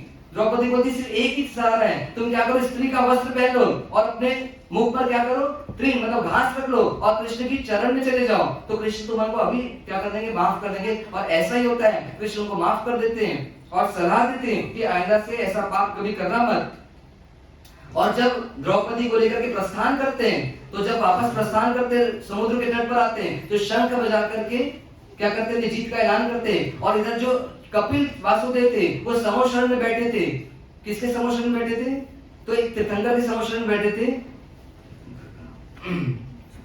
मुनीश्वर स्वामी जी भगवान, वहां के महाविद्य क्षेत्र के जो मुनीश्वर स्वामी थे उस समय उनके समोशरण में गए हुए थे और उनको ये शब्द सुनाई देता है। तो मुनीश्वर भगवान से वो पूछते हैं उस समय कि हे तीर्थंकर परमात्मा, मेरा शंख कौन बजा रहा है? तो मुनीश्वर स्वामी इस टाइम क्लियर करते हैं कि तुम्हारा शंख नहीं बजा रहे, एक वासुदेव भरत क्षेत्र से ही पधारे हैं कृष्ण नाम के, उनका ही शंख बज रहा है। उनको इतनी खुशी होती कि वासुदेव का पदार्पण हुआ है, तो वो सोचते मैं मिलने जाऊं। और जब वो पहुंचते हैं तब तक श्री कृष्ण बहुत सारा रास्ता भी समुद्र का क्रॉस कर लेते हैं, पर उनको दूर से दिखाई देता है उनकी ध्वजा, उनकी नाव, मतलब उनकी नाव अगर दिखाई देती तो ये इधर से उनको बुलाने के लिए शंख बजाते हैं कि हे मित्र तुम वापस आओ, हम मिलेंगे। पर कृष्ण बोलते कि हम यात्रा बहुत सारी कर चुके हैं, तुम हमको याद करना, हमारा प्रेम ऐसी बना रहेगा। मानो शंख शंकर से बोल बोलकर जवाब देते हैं। तो मानो क्या हुआ, एक दूसरे के वासुदेव के निकट आना, ये भी क्या हुआ, अछेरा हुआ, क्योंकि एक दूसरे के दर्शन हुए, दोनों को दूर दूर से हुए पर दर्शन तो हुए। ऐसा एक अछेरा यहाँ पर घटित होता है। तो ये 5वां चेहरा है। अब 6वें चेहरे की तरफ आ रहे, क्या है 6वां चेहरा? तो कहते परमात्मा के समोशरण में सूर्य और चंद्र का मूल विमान के साथ एक साथ आना। ऐसा कभी होता नहीं कि सूर्य चंद्र अपने विमान के साथ ही आ जाएं। अब आते हो क्या यहाँ पे अपनी पूरी संपत्ति को लेकर के? नहीं आते। तो ऐसी सूर्य और चंद्र क्या हो गए, मूल विमान के साथ आते हैं। तो ऐसी भी घटना पहली बार घटी कि सूर्य और चंद्र मतलब चंद्रमा और सूर्य दोनों एक साथ विमान में आ गए। ये भी क्या हुई, घटना घटी जो अनंत काल में कभी नहीं घटी। अब यहाँ 7वीं एक घटना बता रहे हैं। 7वां अक्षरा क्या हुआ? तो कहते हैं अक्षरा ये हुआ कि युगलिक युगलिक कौन होते हैं? जो जोड़े जोड़े से पैदा होते हैं, भाई बहन के रूप में पैदा होते हैं, आगे जाकर के वही शादी हो जाती है उनकी। और ऐसे युगलिक क्या होते हैं? मर करके हमेशा देवगति में जाते हैं। पर एक ऐसी घटना घटी कि युगलिक मर करके देवगति में ना गए, बल्कि नरक में जाना हुआ उनका। ऐसी अछेरा हुआ तो क्यों हुआ? तो उसका यहाँ पे वर्णन कर रहे हैं। कौशाम्बी नाम की नगरी थी, वहां पे वीर नाम का एक कौन था? भीर था। उसकी पत्नी थी कौन? वनमाला। दोनों बहुत प्रेम पूर्वक रहते थे। पर जो वहां का राजा था, उसका नाम था नरेंद्र, वो उस भीर की पत्नी वनमाला में क्या होती थी? रागी हो गए थे, उनको उन पे वासना आ गई थी। और वासना के नाते उस पत्नी को क्या करते? अपना बनाना चाहते थे, उसकी पत्नी को। और इधर वनमाला को भी राजा के ऊपर राग आ गया। दोनों जन क्या हो गए? प्रेम से संबंध जोड़ लिया और उस पति को उस वनमाला ने छोड़ दिया। और दोनों राग रंग की दुनिया में लिप्त हो गए। मानो वो वनमाला राजा के पास आकर के रहने लगी। और भीर क्या हो गया? रानी के वियोग में पागल हो गया, मतलब अपनी पत्नी के वियोग में पागल हो गया। और जब वो एक बार बहुत समय के बाद गवाक्ष में बैठे हुए थे, कौन? वनमाला और जो राजा थे वो दोनों वहां बैठे हुए थे। और इधर जो भीर था वो वनमाला के नाम से क्या होता? उस रास्ते से घूम रहा था, मतलब पागलों की तरह उसके नाम को रटन करते हुए घूम रहा था। जब रानी देखती है, वो वनमाला देखती है कि देखो इस भीर की हालत मेरी वजह से हुई, मैं कैसी पापी हूँ कि मैं राजा की वास्ता में आकर के राजा के ऊपर राग करके मैंने अपने प्रिय पति को छोड़ दिया। और ऐसे उस समय राजा को भी ऐसा फील होता है कि मैंने भी गलत किया, मैंने इस पत्नी को उससे छुड़वा लिया, ऐसा करके दोनों को फील होता है। और उसी टाइम वज्रपात होता है, मतलब बिजली गिरती है और उन दोनों का क्या होता है? प्राणांत हो जाता है। क्योंकि पश्चाताप का भाव रहता है, वो दोनों कहा जाते हैं? मर करके देव बने से उत्पन्न होते हैं। और इधर कुछ समय के बाद इस भील का भी अंत होता है और मर करके वो भी कैसा होता है? तो वो देव बनता है। पर जब वो देव बन करके देखता है पूर्व का जीवन अपना, तो उनको पता चलता है कि मेरे बैरी कौन है, जिनकी वजह से मेरी ये हालत हुई थी, मैं बिगड़ा था, मतलब मुझे पाप से जीवन जीना पड़ता, दुख से जीवन जीना पड़ता। तो पूर्व जीवन में देखते हैं, तो राजा और वनमाला का जीवन देखते हैं कि दोनों कहाँ हैं? तो ये कहते हैं दोनों देव बने उत्पन्न हुए।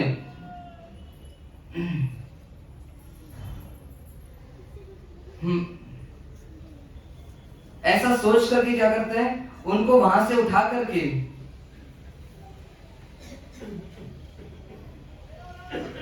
विश्वामित्रपुरम, वो युगलिक बने से उत्पन्न होते हैं। जो वनमाला और राजा रहते हैं वो मर करके युगलिक बनते हैं अगले जीवन में। और इधर जो वो रहता है, भील रहता है, वो देव बनता है, किल्बिषिक देव बनता है। और वो देव जो पूर्व का जीवन देखता है तो क्या देखता है कि वो युगलिक बन चुके हैं। और युगलिक तो कैसे होते हैं?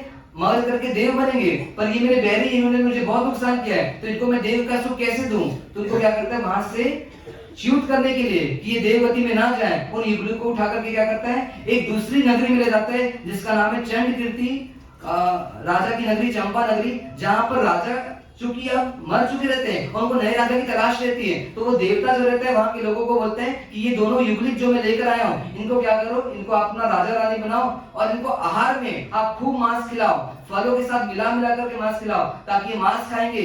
मतलब उनका उसका उद्देश्य था कि मांस जितनी बार खाएंगे तो इनकी आयुष्य कहाँ की बनेगी? पाप की दुनिया में जिएंगे तो ये नरक में जरूर जाएंगे। तो ऐसे करके पाप की जीवन में जीते। और ये दोनों युगलिक मरने के बाद देवगति में जाना चाहिए था, पर यहाँ पे नरक गति में जाते। ऐसा एक अक्षरा यहाँ पर होता है कि युगलिक मर करके देवगति में गए। पहले ऐसा कभी हुआ नहीं, ऐसा हो रहा है। अब 8वां अक्षरा यहाँ पर बता रहे हैं, ये कौन सा अक्षरा हुआ? तो कहते हैं चर्मेंद्र का उत्पात। या 8वां अक्षरा क्या है कि इस भरत क्षेत्र में कौन था? पूरन नाम का सेठ था, जो तापसी दीक्षा अंगीकार करता है। पूरन नाम का सेठ बेले बेले पालना करते थे और बेले के पालने में वो भिक्षा लेते थे। उसका 4 भाग करते थे। एक भाग मछली को देते हैं, एक भाग जलचर प्राणी मतलब मछली आदि को देकर के, एक बार पशु आदि को देकर के, एक बार पक्षियों को देते हैं। मछली, पक्षी और पशु, ऐसे 3 लोगों को देकर के, और चौथा भाग खुद खाते, पर उसको 21 भाग होते और ऐसा निरस बनाते और इस तरीके से 12 वर्ष तपस्या करते। और इस तपस्या के कारण उनका जो पुण्य बनता, उसके कारण वो कहाँ जाते हैं? तो कहते हैं वो पूरन नाम के से जो तापस बनते हैं, तापस बनने के बाद काल धर्म करके वो चर्मेंद्र नाम के इंद्र बनते हैं। पर जब चर्मेंद्र बनते हैं तो वहां जाकर के देखते हैं कि सौधर्मेंद्र जो होते हैं, जो उसके ऊपर की पोस्ट के देव हैं, उनका पैर कहाँ पर है? तो उनके सिर पर है, मतलब वो उनके ऊपर है।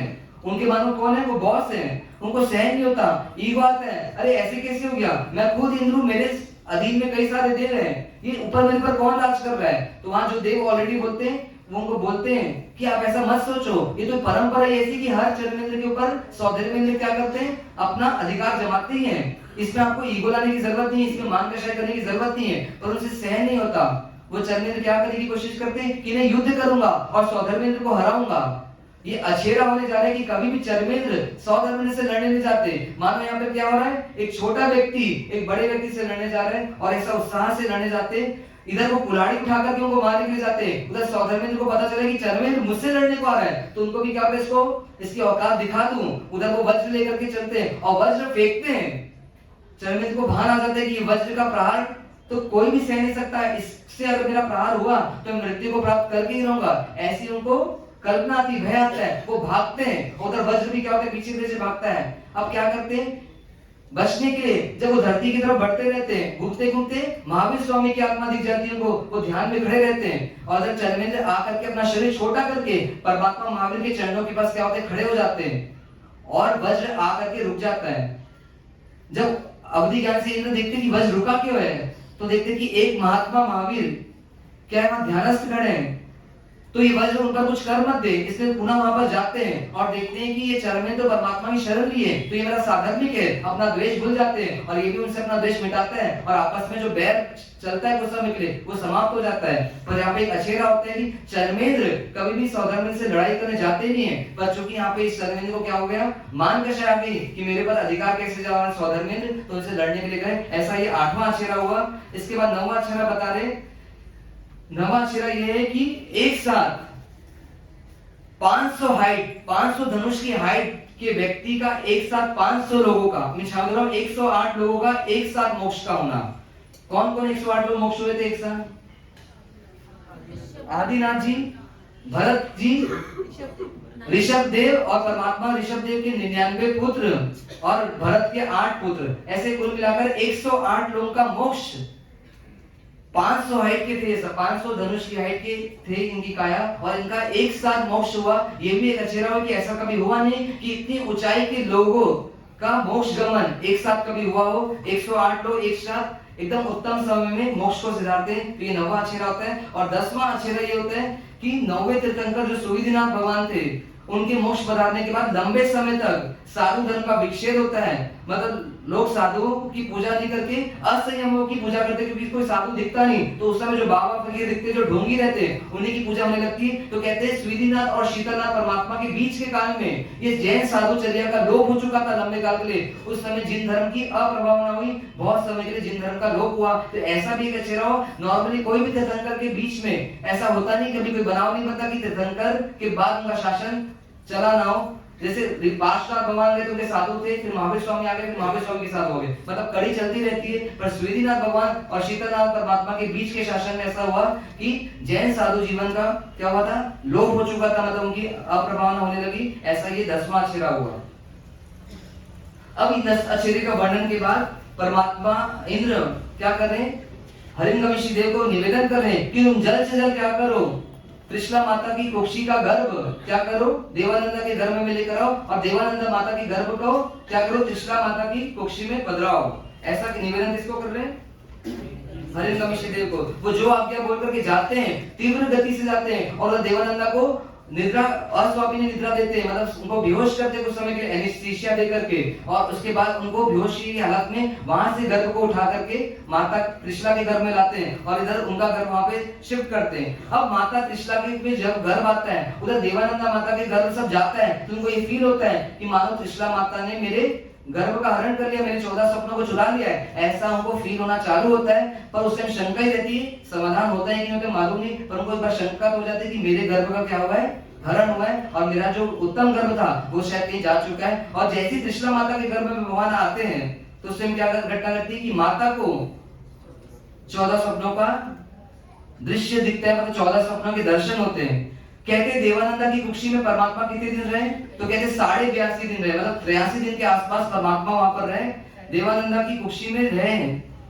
ये परमात्मा के मिलने का सौभाग्य उनको 83 दिन के लिए मिला, और हमको कितने दिन के मिला है परमात्मा के साथ रहने का, तो कहते 60-70 साल के जीवन में परमात्मा को देखने का मिला है। जैसे परमात्मा वहां से जा रहे हैं, ऐसे हमारे जीवन से ना चले जाए, इस बात का विशेष में ध्यान रखें कि परमात्मा ना जाए मेरे हृदय से। इसलिए खूब प्रीति, खूब भक्ति, खूब उनके रागी बन जाए, ताकि जैसे देवानंदा का सौभाग्य मानो लौट रहा है, उनके जीवन में अंधकार आ रहा है, ऐसे आप हम सबके जीवन में अंधकार ना आए। इसलिए परमात्मा से खूब प्रेम कर लें। मानो देवानंदा आप हम सबको एक सीख दे रही है।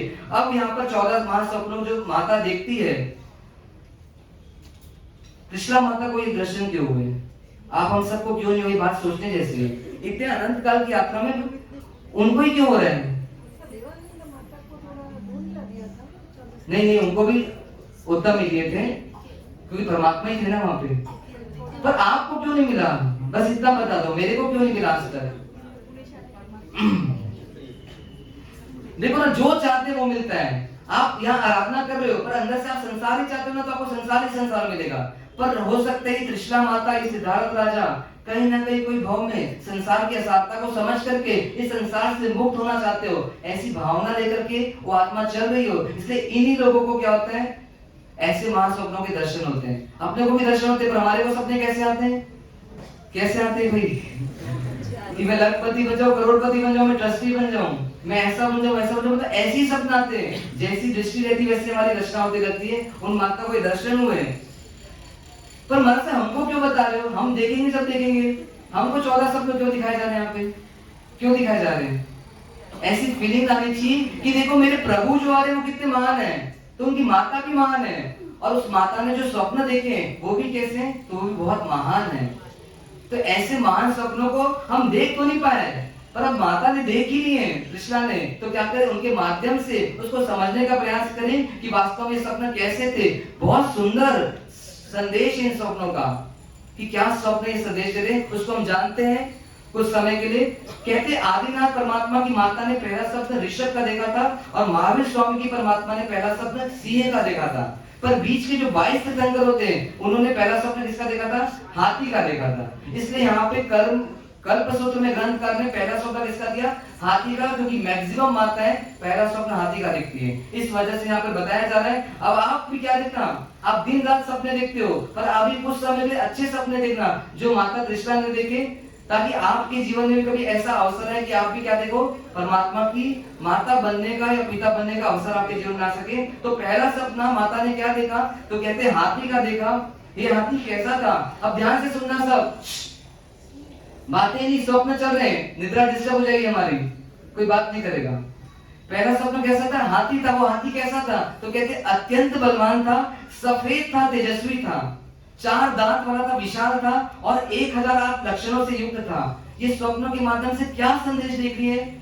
मानो जो परमात्मा आएंगे वो कैसे रहेंगे, तो कहते वो भी ज्ञान दर्शन चारित्र से बलवान रहेंगे। जैसे वो हाथी बलवान था, मानो अनंत ज्ञान, अनंत दर्शन और अनंत चारित्र की चर्बी से मानो वो फूल रहे, ऐसे वो परमात्मा रहेंगे। और क्या था? तो कहते 4 दांत उस हाथी में थे, तो ऐसी परमात्मा भी कैसे रहेंगे? तो दानशील, तप, भाव रूपी 4 धर्म को बता करके हम समस्त जीवों के दुखों का निवारण करेंगे। ऐसे परमात्मा महावीर की आत्मा रहेगी। ये पहला स्वप्न का वर्णन आ रहा है। दूसरा स्वप्न यहाँ पर माता देखती बैल का, बैल बुद्धि बोलते ना, ये तो बैल बुद्धि है। तो ऐसी सपना नहीं देखा माता ने अत्यंत धवल, बहुत सुंदर बैल को देखा, तो 10 दिशाओं में क्या कर रहे हैं, जिसकी प्रभा मतलब जिसकी चमक फैल रही है। और वो बैल कैसा है? तो एकदम श्रमशील भी है, मेहनती है, और दूसरी तरफ वो बैल कैसा है? शांत भी है, स्थिर भी है। ऐसा कैसे हो गया? स्थिरता भी उस बैल में, और उसमें कहते हैं श्रम करने की शक्ति भी है। दोनों कंडीशन एक साथ कैसे हो गई? तो कहते हैं हमारे परमात्मा भी इस बैल की तरह रहेंगे, जो कैसे रहेंगे? अत्यंत धवल रहेंगे। परमात्मा स्थिर भी रहेंगे, मतलब कैसे? इन कषायों को जीत करके, मोह को जीत करके अपनी आत्मा को एकदम स्थिर कर देंगे। पर परमात्मा श्रम भी करेंगे। कौन सा श्रम करेंगे? कहते इस भरत भूमि में जब धर्म की भूमि बंजर हो जाएगी, तो उस बंजर भूमि में धर्म की खेती को करेंगे, और उसकी फसल को सदी सदी वो फसल क्या करेगी? खेलते रहेगी। ऐसा परमात्मा का शासन रहेगा कि वो धर्म की फसल अभी 18,000 साल तक क्या होगी? खेलते रहेगी। मानो परमात्मा ऐसा श्रम किए कि ऐसी खेती की उन्होंने कि धर्म की प्रभावना होती रहेगी। उसके बाद अगला स्वप्न माता देख रही सिंह का। अपन सब कैसे? माता ने सिर्फ एक शेर देखा, और अपन सब कैसे? अपन तो 1.25 शेर है, मानो अपन देर होशियार है, पर परमात्मा की आत्मा कैसी रहेगी? तो कहते वो शेर की तरह रहेगी। माता ने कैसा शेर देखा? तो वो शेर कैसा था? मानो वन का राजा था, अकेला था, और कैसा था? कहते निर्भीक था, और उसका बदन जो था, शरीर जो था वो बहुत गठीला था, और कैसा था? वो शांत भी था। कभी सिंह शांत होता है क्या? शेरनी कभी शांत होती है? ये शेर शांत होते हैं कभी? पर वो जो शेर देखा माता ने, वो कैसा था? शांत था। शांत था मतलब कैसे था? तो जो परमात्मा आएंगे वो सिंह की तरह रहेंगे। सिंह कैसा होता है? अकेले वन में घूमता है। तो जब परमात्मा दीक्षा लेंगे तो मानो सिंह की तरह अकेले निकलेंगे दीक्षा लेकर के, और दीक्षा भी सिंह की तरह पालेंगे। और कैसे रहेंगे? तो परमात्मा भी गरजेंगे। इनके सामने जब उपसर्ग आएंगे तो परमात्मा गरजेंगे और अपने आप को समता में ला करके पूरे शांत प्रशांत बनेंगे। तो ऐसे तीर्थंकर महावीर होने वाले हैं, ऐसे उस स्वप्न के माध्यम से बताया गया। और फिर चौथा सपना जो सबसे मुख्य सपना है, कौन सा है साहब? रतनलाल जी, लक्ष्मी जी। कौन कौन देखता है लक्ष्मी जी का सपना? तो हम सब देखते हैं दिन और रात। आंख खुली रहती तो भी लक्ष्मी जी को देखते हैं, और आंखें बंद रहती है तो भी किसको देखते हैं? लक्ष्मी जी को देखते हैं। पर परमात्मा की माता ने ये लक्ष्मी जी को नहीं देखा। ये लक्ष्मी जी देखती तो महावीर कभी आ नहीं पाते। उन्होंने कौन सी लक्ष्मी जी को देखा? तो दो तरह की लक्ष्मी जी को देखा। कहते हैं दो तरह की लक्ष्मी होती है, धन रूपी लक्ष्मी, जिसको आप हम सब पसंद करते हैं, जिसको पाने के लिए बोलियां बढ़ बढ़ के लेते हैं। पर वास्तव में यहाँ पे उस लक्ष्मी की बात नहीं हो रही। परमात्मा की माता ने मोक्ष रूपी लक्ष्मी को देखा। मतलब महावीर कैसे आएंगे? तो महावीर मोक्ष रूपी लक्ष्मी के मालिक बनेंगे, मतलब उसका वर्ण करेंगे। और वर्षीदान जब देंगे तब क्या करेंगे? संसार की समस्त लक्ष्मियां को छोड़ेंगे, और उसको छोड़ने के बाद परमेश्वर बनेंगे, परम ऐश्वर्य के मालिक बनेंगे। परम ऐश्वर्य मतलब क्या? इस आत्मा के साम्राज्य के शाश्वत मालिक बनेंगे। कौन? मेरे परमात्मा। और उसके बाद अत्यंत पवित्र गुणों के धारक बनेंगे। क्षमा, सहजता, सरलता, सहनशीलता, करुणा, माधुर्य, ऐसे समस्त गुणों के धनी बनेंगे। और ये लक्ष्मी कहाँ रहती है? तो कहते पद्म द्रव में निवास करती है। ऐसी मेरे परमात्मा जब मोक्ष का वर्णन करेंगे तो वो सिद्ध शिला में जाकर के क्या करेंगे? वास करेंगे। ऐसी लक्ष्मी को देखा परमात्मा ने। तो आप भी बोली लो, पर लक्ष्य क्या करो? सही रखो कि उस मोक्ष रूपी लक्ष्मी का मैं वर्णन करूं। इस हेतु से मुझे लक्ष्मी की बोली लेना। जो भी बोली लेंगे कल वो ध्यान रखें इस चीज का। अब पांचवा स्वप्न, माता की आत्मा कौन सा देख रही है? पुष्पों की माला। दो युगल मतलब ग्रुप, दो माला का एक साथ उन्होंने क्या किया? देखा। वो माला कैसी थी? तो कहते एक एक पुष्प उसमें पीरो पीरो करके माला का क्या होता? वो माला बनी हुई थी। बहुत सुंदर फूल थे, रंग बिरंगे पुष्प थे उसमें, और वो बहुत सुंदर थे। तो इसका फल क्या बताया जा रहा है कि परमात्मा कैसे रहेंगे?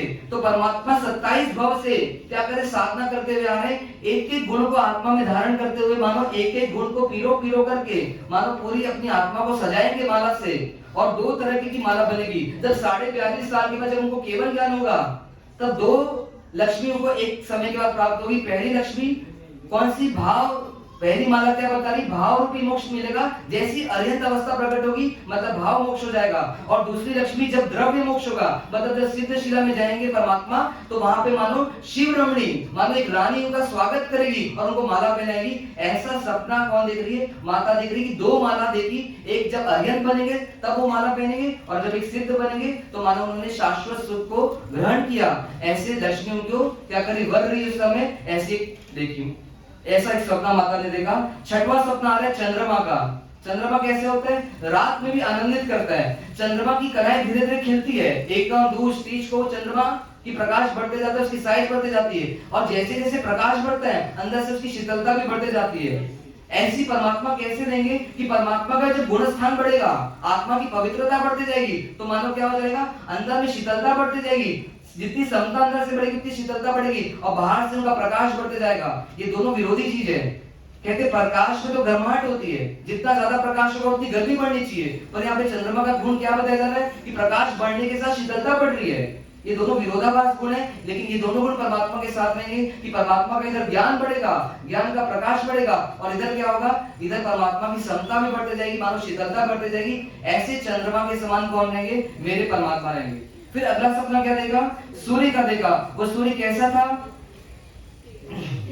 तो तेजस्वी था, विशाल था, और अंधकार को नष्ट करने वाला था।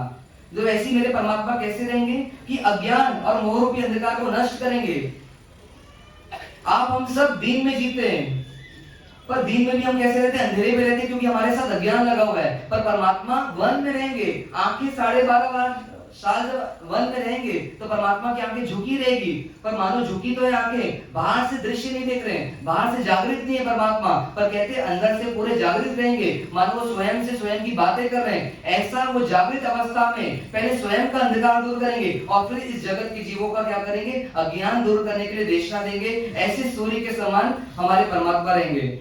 फिर आत्मा स्वप्न क्या देखा परमात्मा ने कि माता ने, सो मत जाना, स्वप्न देख रहे हैं सबको। ध्वज दंड, ध्वज क्या रहता है, जिसका जो दंड रहता है वो सोने का था, और उसकी जो कपड़ा थी, जो ध्वजा थी, वो कैसी थी, वो 5 रंगों से युक्त थी, लाल पीली नीली हरी और सफेद। लाल पीली नीली काली हरी सफेद, 5 रंग हो गए ना। काला था, लाल काला पीला नीला सफेद, ठीक है। और बीच में सिंह का निशान था और वो पवन से लहरा रहा था, मतलब वो कैसा था, झंडा लहराता हुआ था। और वो झंडा किसका प्रतीक था, सुख का कि दुख का, वो खुशियों का प्रतीक था, वो सुख का प्रतीक था। तो ऐसे हमारे परमात्मा कैसे रहेंगे, तो शास्त्रकार यहाँ पे बता रहे कि जब भी आप मंदिर की ध्वजा देखो तो जैसे परमात्मा की प्रतिमा है उतना ही महात्म्य किसका है, ध्वजा का है। मानो वो ध्वज कैसी, वो स्वयं परमात्मा है। अगर आप ध्वज देख करके भी चैत्य वंदन कभी कर रहे हो तो मानो परमात्मा को ही वंदन कर रहे हो, मतलब ध्वज और परमात्मा मानो एक ही है, ऐसा शास्त्रकार भगवान कहते हैं। और परमात्मा भी मानो विजय का ऐलान करके वो ध्वज को फहरा रहे हैं। कौन सी विजय का ऐलान कर रहे हैं कि मानो परमात्मा ने सारे कर्मों को चकनाचूर कर दिया है, कषायों को लूट लिया है, और उसके बाद अपनी जीत का ऐलान उस ध्वज को फहरा करके कर रहे हैं। ऐसा स्वप्न, अपराजित योद्धा बनेंगे परमात्मा, ऐसे स्वप्न को माता देख रही है। फिर 9वां स्वप्न आ रहा है, भरा हुआ कलश। आपकी भरी तिजोरी रहती है, ऐसी माता ने किसको देखा, कलश को देखा, जो कलश भरा हुआ था। किससे भरा हुआ था, किससे, रत्न से। पहली बार में रत्न में आ गए सीधा। अभी रत्न कलश नहीं देखा माता, अभी जो कलश भरा हुआ था पानी से भरा हुआ था, निर्मल पानी का संग्रह किया हुआ था उस कलश में। कलश किसका प्रतीक है, तो कहते हैं मंगल का प्रतीक है कलश। कोई भी कुंभ स्थापना होती है, घर में कभी कुछ कार्यक्रम होता है, पहले कलश की स्थापना करते हैं। ये कलश में संग्रह की शक्ति रहती है, मानो इस कलश सबको एकता में रखता है। ऐसी मेरे परमात्मा कैसे रहेंगे, उस कलश की तरह रहेंगे। मानो पूरी परमात्मा की आत्मा किससे भरी हुई रहेगी, तो कहते ज्ञान से टपाटप भरी रहेगी। हमारे में थोड़ा ज्ञान आता है तो क्या वो छलकने लगता है, अदगर गगरी छलकत जाए। थोड़ा ज्ञान आया और उसको बताने हम सब लग जाते, जैसे मैं बता रहा हूँ। ऐसी परमात्मा भी रहेंगे। परमात्मा ऐसे नहीं थे, परमात्मा पूर्ण ज्ञानी बने, और जब तीर्थंकर नामकरण का उदय आया, उस ज्ञान की वजह से कई लोगों का उन्होंने कल्याण कर दिया। पर हमारा ज्ञान कैसा है, हम ज्ञान लेते हैं पर उस ज्ञान को मान कषाय में कन्वर्ट कर देते हैं, मान पाने के लिए अपने ज्ञान का प्रचार करते हैं। पर ऐसे परमात्मा नहीं रहेंगे। परमात्मा पूरे संघ को एक रखने के प्रयास करेंगे, जैसे वो कलश पूरे पानी को एक रखता है, ऐसे परमात्मा क्या करेंगे, इस जिन शासन में एकता का सूत्र इस संसार को बांटेंगे। अब अगला स्वप्न, 10वां स्वप्न। बस 4 स्वप्न बचे हैं। इसके पहले निर्णय कर लेना कि मुझे तीर्थंकर की माता बनना है और तीर्थंकर के पिता बनना है। सिर्फ 4 स्वप्न बचे हैं। अगला 10वां स्वप्न आ रहा है पद्म सरोवर का। पद्म यानी क्या, बोलो ना, तो पद्म यानी कमल। जो माता ने कमल देखा वो कमल कैसा था, तो कहते हैं 1000 पंखुड़ियों से युक्त था। कमल कहाँ उगता है, तो सरोवर में उगता है। सरोवर से में उगता है, पर उनकी पंखुड़ियां कैसी रहती, बाहर रहती है। ऊपर भंवरे मंडरा रहे और नीचे पानी में बहुत सारे जीव जंतु हैं जो इस कमल के नीचे में रह रहे हैं। ऐसा स्वप्न माता ने देखा।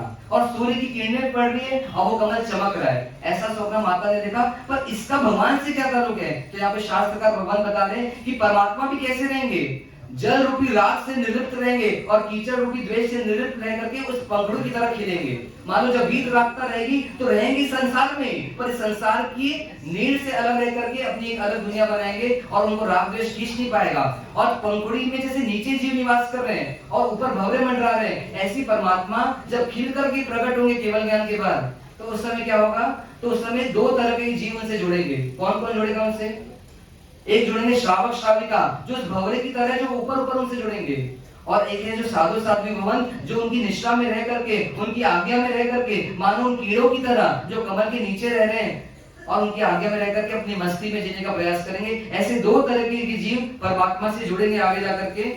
और उसके बाद अगला स्वप्न माता देख रही है क्षीर समुद्र का। क्षीर समुद्र कैसा होता है, बहुत सुंदर है, विशाल है, पवित्र है, और कहते हैं सफेद है। धवल समुद्र को देखा जो गहरा भी है और जो कैसा है, चौड़ा भी है। और जैसे वो पूरे संसार के सारे नदियों को अपने में समा ले, ऐसा अथाह और अपार है। अब हमारे परमात्मा कैसे होंगे? तो कहते 2500-2600 साल में एकमात्र ऐसी आत्मा हुई जिन्होंने क्या किया? तो कहते जिन्होंने इस संसार के सभी दर्शनों को अपने में समा लिया। कभी बौद्ध दर्शन आया, कभी न्याय दर्शन आया, कभी शंकराचार्य का मत आया, ऐसे अलग अलग दर्शन भारत में उस समय आए। पर परमात्मा कैसे थे? मानो सागर की तरह थे। हर दर्शन को अपने में समाहित करके अनेकांतवाद का सिद्धांत इस विश्व को दिया, जो विश्व मैत्री का संदेश देता है। ऐसे परमात्मा सागर की तरह गंभीर हुए, निर्मल भी हुए और गहरे भी हुए, जो सबको, सब प्राणी को, चाहे वो जैन हो चाहे वो अजैन हो, सबके सिद्धांतों को अपने में अमा ले, ऐसा उनका सिद्धांत रहा। और ऐसे सिद्धांत को देने वाले कौन बने? महावीर बने। तो कभी मुंबई जाओ, आप गोवा जाओ, वहां समुद्र को देखने के लिए, तो समुद्र को देख करके हमारे परमात्मा को याद करना कि हमारे परमात्मा इस समुद्र से भी कैसे थे, कुछ विशाल और गहरे थे। और अगर आपको याद नहीं आ रहे उस समय, तो माता स्वप्न नहीं देखी, माता तो जागृत है, मानो आप स्वयं सपने में डूब गए हो, किसके? संसार के। ऐसा अपने आप को पहचानना। और एक संदेश और देख रहे हैं कि जैसे जब नदी आती, गंगा यमुना अलग अलग नदियां जब समुद्र में मिलती है, तो क्या करती वो नदी? अपने अस्तित्व को उसमें मिला देती है, अपना वजूद खत्म कर देती है, मानो वो सागर बन जाती है। अब नाम गंगा नहीं रहता, ना नाम यमुना रहता है, ना जमुना रहता है। तो यहाँ पे एक संदेश आप हम सबको दे रहे हैं कि जब मंदिर जाओ तो मैं सेठानी हूँ, मैं सेठ हूँ, मैं ट्रस्टी हूँ, मैं ये हूँ, मैं फलाना चंदी हूँ, ये सब पदवी को हटा करके मात्र मैं एक भक्त हूँ, इस आइडेंटिटी को, इस बात को लेकर के परमात्मा से जुड़ो। ना मैं ट्रस्टी हूँ, ना मैं सेठानी हूँ, ना मैं सेठ हूँ, ना मैं मंडल का अध्यक्ष हूँ, ऐसी कोई भावना से ना जुड़ना, सिर्फ एक भक्त हूँ मैं। इस भावना से जुड़ने का संदेश परमात्मा की इस स्वप्न के माध्यम से हमको मिल रहा है। 12वां स्वप्न देख रहे कौन सा? पुंडरीक विमान का। भारत का सबसे बड़ा विमान कौन सा है? Indian airlines. पर यहाँ पे उसकी बात नहीं हो रही है, यहाँ पर बात हो रही है किसकी? देव विमान की बात हो रही है। वो देव विमान कैसा था? तो कहते 1008 खंबे थे, उसमें रत्न जड़ित खंबे थे, चित्र थी, नकाशी निकाशी थी बहुत सुंदर सुंदर, और वो गगन मंडप से होते हुए जा रहा था, तेज आवाज करते हुए जा रहा था, मानो ऐलान कर रहा था कि एक देव धुन भी बज रही है। ऐसे हमारे परमात्मा होंगे कि जब वो उड़ान करेंगे केवल ज्ञान के समय, तो कैसी उड़ान करेंगे? जब साधना के लिए निकलेंगे घर से, तो ऐसी उड़ान करेंगे कि लैंडिंग कहाँ पे होगी सीधा उनकी? तो कहते हैं सिद्धशिला में जाकर के वो लैंड लेंगे, बीच में कोई स्टॉपेज नहीं है, मानो इतनी तेज गति से निकलेंगे। और उनके साथ उस विमान में बैठने वाले कई मिलेंगे, गौतम स्वामी, चंदन वाला, कई लोग उनसे जुड़ते जाएंगे और मानो इस स्पीड से आगे बढ़ेंगे और अपने इस चार गति संसार का अंत करके और मानो देव धुन भी बजवा करके क्या करेंगे? अपने जश्न का ऐलान करेंगे। और अगला स्वप्न देख रही माता 13वां, बस 2 स्वप्न बचे। किसका निर्णय होगा कि माता बनूंगी मैं तीर्थंकर की? हो गया, बहुत अच्छा। रत्न राशि, जो आप चाह रहे थे ना, रत्न राशि, वो अब आ गई। 13वां स्वप्न था कैसा? रत्न राशि। ये राशि कैसी थी? तो कहते सोने की थाल थी और उसके रत्न कैसे थे? संपत जी भले भले थे, जो आपके घर में पड़े रहते, ऐसे रत्नों से भरा हुआ वो रत्न थाल था। पर परमात्मा की माता ने कैसे इस थाल को देखा? आप रत्नों की थाल देखते हो और इस रत्नों के पीछे कई मूछ वाले पागल हो गए, पर आने वाले जन्मों में पूछ वाले बन गए। बनते ना, जो रत्नों के पीछे पागल होता है वो पूछ वाला बन जाता है पशु गति में जाकर के। पर परमात्मा की माता ने कैसे रत्नों को देखा कि मेरे महावीर जो पुत्र रूप में आएंगे वो कैसे रहेंगे? तो कैसे? वो रत्नों से युक्त तो रहेंगे, उनका थाल, उनकी आत्मा ज्ञान, दर्शन, चारित्र, वीर, सुख, उपयोग, ऐसे कई गुणों से युक्त रहेगी और लबालब रहेगी। और ये रत्न झड़ते रहेंगे और लोग उस रत्न को उठा उठा करके क्या करेंगे? अपनी आत्मा का कल्याण करेंगे। पर हम भगवान के पास गए, भगवान आपका रत्न कमल दे दो, आपका वो देव दूषित दे दो, मुझे आपका आत्मा का वैभव नहीं चाहिए, मुझे तो आपका क्या चाहिए? ये बाहरी वैभव चाहिए। जिस वैभव को उन्होंने लात मारी उसको हम चाटने के लिए भगवान के पास जाते हैं। और वो रत्न राशि हमको क्या बोल रहे हैं कि भैया निर्मल बन जाओ, उन गुणों को धारण कर लो, क्योंकि ये रत्न राशि कितनी भी ले ली वो कुछ काम नहीं है। पर परमात्मा के आत्म गुणों को ले लिया तो अनंत अनंत काल के लिए सुखी हो जाओगे। ऐसा 13वां स्वप्न माता ने देखा। और अंतिम स्वप्न देखी माता निर्धूम अग्नि। ये तो गजब की बात है, अग्नि भी निकल रही और धुआं ही निकल रहा है। अरे घर में लड़ाई हो और आवाज नहीं है, ऐसा हो सकता है क्या? होता है क्या कभी ऐसा? मतलब चुपचाप लड़ते हो क्या कभी मौन से? कोई लड़ता है ऐसा मौन को? तो लड़ाई बहुत कम लोग लड़ते हैं। पर यहाँ पे अग्नि भी जल रही है और धुआं नहीं निकल रहा है। कभी एलोपैथिक दवाई लो और साइड इफेक्ट नहीं हो, ऐसा होता है क्या कभी? ऐसा हो नहीं सकता। कभी दीपक जले और उसमें धुआं नहीं निकले, ऐसा हो सकता है क्या? पर परमात्मा की आत्मा कैसा सपना देख रही है? अग्नि जल रही है और धुआं नहीं आ रहा है। क्या चीज को ऐलान कर रहा है ये? कोई बताएगा? कभी सोचा नहीं आपने? बोलो वीर माता, किस चीज का ऐलान कर रहे हैं ये? तो यहाँ पे ऐलान कर रहे हैं कि परमात्मा ऐसे व्यक्ति निकलेंगे कि जो ज्ञान बांटेंगे दुनिया को। अभी हम ज्ञान बांटते हैं ना, दूसरे दुखी हो जाते हैं हमसे। आप बोलो किसी को, अरे तू ऐसे पूजा कर, वैसे पूजा कर, ऐसा मत कर, बड़ी आई मेरे को सिखाने वाली, वो क्या दुखी हो जाएगा आपसे। पर परमात्मा का ज्ञान से कोई दुखी नहीं होगा। मानो ज्ञान की अग्नि जलती रहेगी और उसमें कभी धुआं नहीं निकलेगा। ऐसे परमात्मा मेरे महावीर रहेंगे जो ज्ञान देंगे तो जरूर, पर किसी को दुखी नहीं करेंगे जीवन में। मानो अग्नि निकलेगी जरूर, पर धुआं कभी नहीं निकलेगा। ऐसे उनके ज्ञान के अथाह ज्ञान के सागर में कई लोग स्नान करके अपने आप को मुक्त करेंगे। ऐसे कृष्णा माता ने अर्ध जागृत अवस्था में ऐसे सपने देखे, और अब इस सपनों को देखने के बाद माता क्या कर रही है, राजहंसनी की तरह। कैसे चलती राजहंसनी, एकदम धीरे धीरे, जैसा आप स्टेज में एंट्री किए थे ना शादी के समय, धीरे धीरे अपने शहीद होने के लिए जा रहे थे आप स्टेज में, ऐसी माता कहाँ जा रही है अब? माता कहाँ जा रही है? अपने पति के पास। मानो किसके पास जा रही है? सिद्धार्थ के पास जा रही है। क्यों जा रही है? कि जो देखा है मैं उनको बताने चले जाऊं कि माता की मैं कैसे सपनों को देखी हूँ। और माता जाती है और उनको चर्चा करती है, उन सिद्धार्थ सुनते हो की बात, और माता क्या करती, उस रात को धर्म जागरण करती। मानो अपने पूरे रात्रि को अपने दासियों के साथ, अपने सखियों के साथ क्या करती, धर्म आराधना करते हुए क्या करती है, बिताती है। एक संदेश दे रही कृष्णा माता कि सोचो हम दिन में भी धर्म नहीं कर पाते और हमारी रात तो वासनाओं में निकलती है, पर ये कृष्णा माता कैसी है कि दिन में और रात में मानो क्या बोले कि परमात्मा ही आ रहे, तो धर्म चक्र जब मेरे घर में आ रहा है तो क्या करूं, धर्म की आराधना करूं। ऐसी नींद को उड़ा करके परमात्मा की भक्ति में लीन होती है।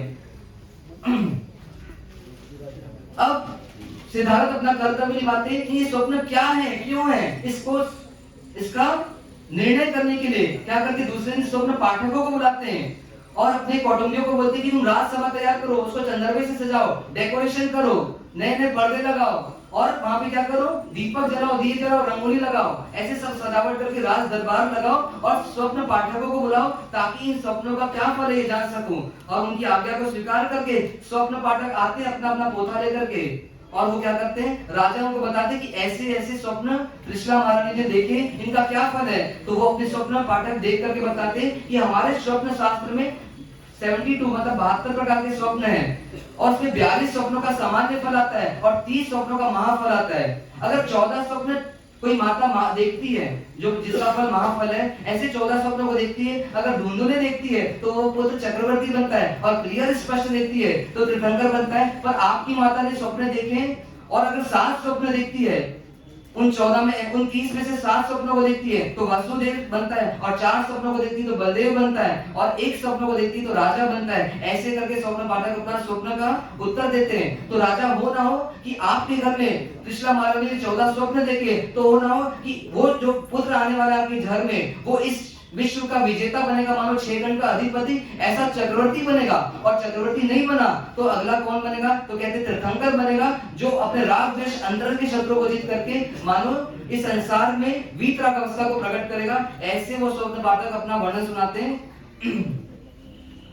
जब परमात्मा च्यवन करके कहाँ आते हैं, कृष्णा माता के गर्भ में आते हैं, उसके बाद से थोड़ा सा बातचीत कम, 2 मिनट के लिए 2 मिनट बातचीत कम ना, 10 मिनट में छोड़ देंगे आपको। माता के गर्भ में आते हैं तो तब से क्या होते हैं, सिद्धार्थ के कुल में धन धान्य सब क्या होते हैं, बढ़ते जाते हैं, राज बढ़ते जाता है, व्यापार बढ़ते जाता है, मानो चोरी आदि सब कम होते जाती है, लड़ाई झगड़े कम हो जाते हैं, और धन धान्य से खेत भी क्या होते हैं, बढ़ते चले जाते हैं। तो राजा रानी को लगता है ये सब बढ़ क्यों रहा है, हमारे पुत्र की वजह से ये सब बढ़ रहा है, तो उनका नामकरण क्या किया जाए ऐसा सोचते हैं। अभी हम कैसा नाम रखते हैं, रिंकू चिंकू पिंकू, कोई गुण नहीं है, ऐसा कुछ भी नाम अपने बच्चे का रख देते। पर उन माता पिता ने कैसा नाम रखा अपने बच्चों का, तो कहते वर्धमान कुमार ऐसा रखेंगे, ऐसा अभी से सोच लेते हैं क्योंकि हमारे घर में सब चीज की वृद्धि हो रही है, बढ़ते जा रहे हैं सब चीज, तो अच्छे में अच्छा हो रहा है, तो ऐसा नामकरण सोचते हैं। तो यहाँ पे हमको उपदेश दे रहे हैं कि आप अपना नामकरण इस पाश्चात्य संस्कृति को देखकर ना रखो, कोई गुण संपन्न नाम अपने पुत्र पुत्री का रखो,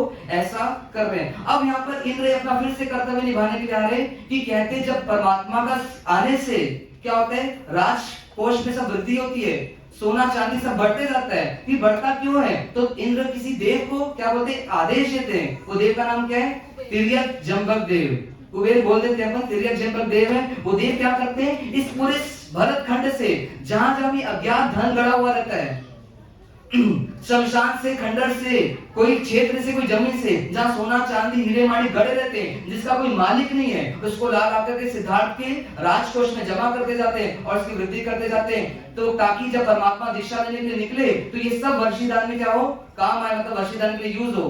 तो यहाँ पर एक फिर से संदेश दे रहे हैं, किसको? आप लोगों को। क्या संदेश दे रहे हैं? कि कभी भी आपको अपने जीवन में कोई ऐसी वस्तु मिले, सोना चांदी, जिसका मालिक भी पता ना पड़े, उपाश्रय में, घर में या बाहर रोड में कहीं भी जाए और इसका मालिक पता नहीं पड़े, तो उसको किसको रखना?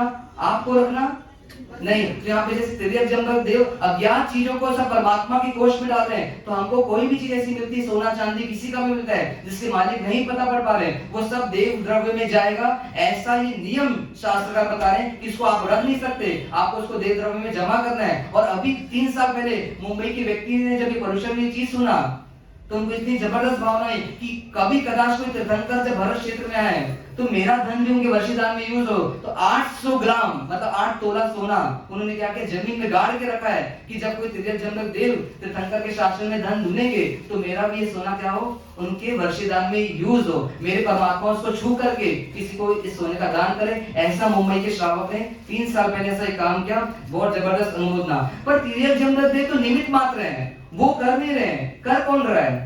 कौन कर रहा है? हम कर रहे हैं। ये पुण्य, ये सब बढ़ क्यों रहे परमात्मा के घर में?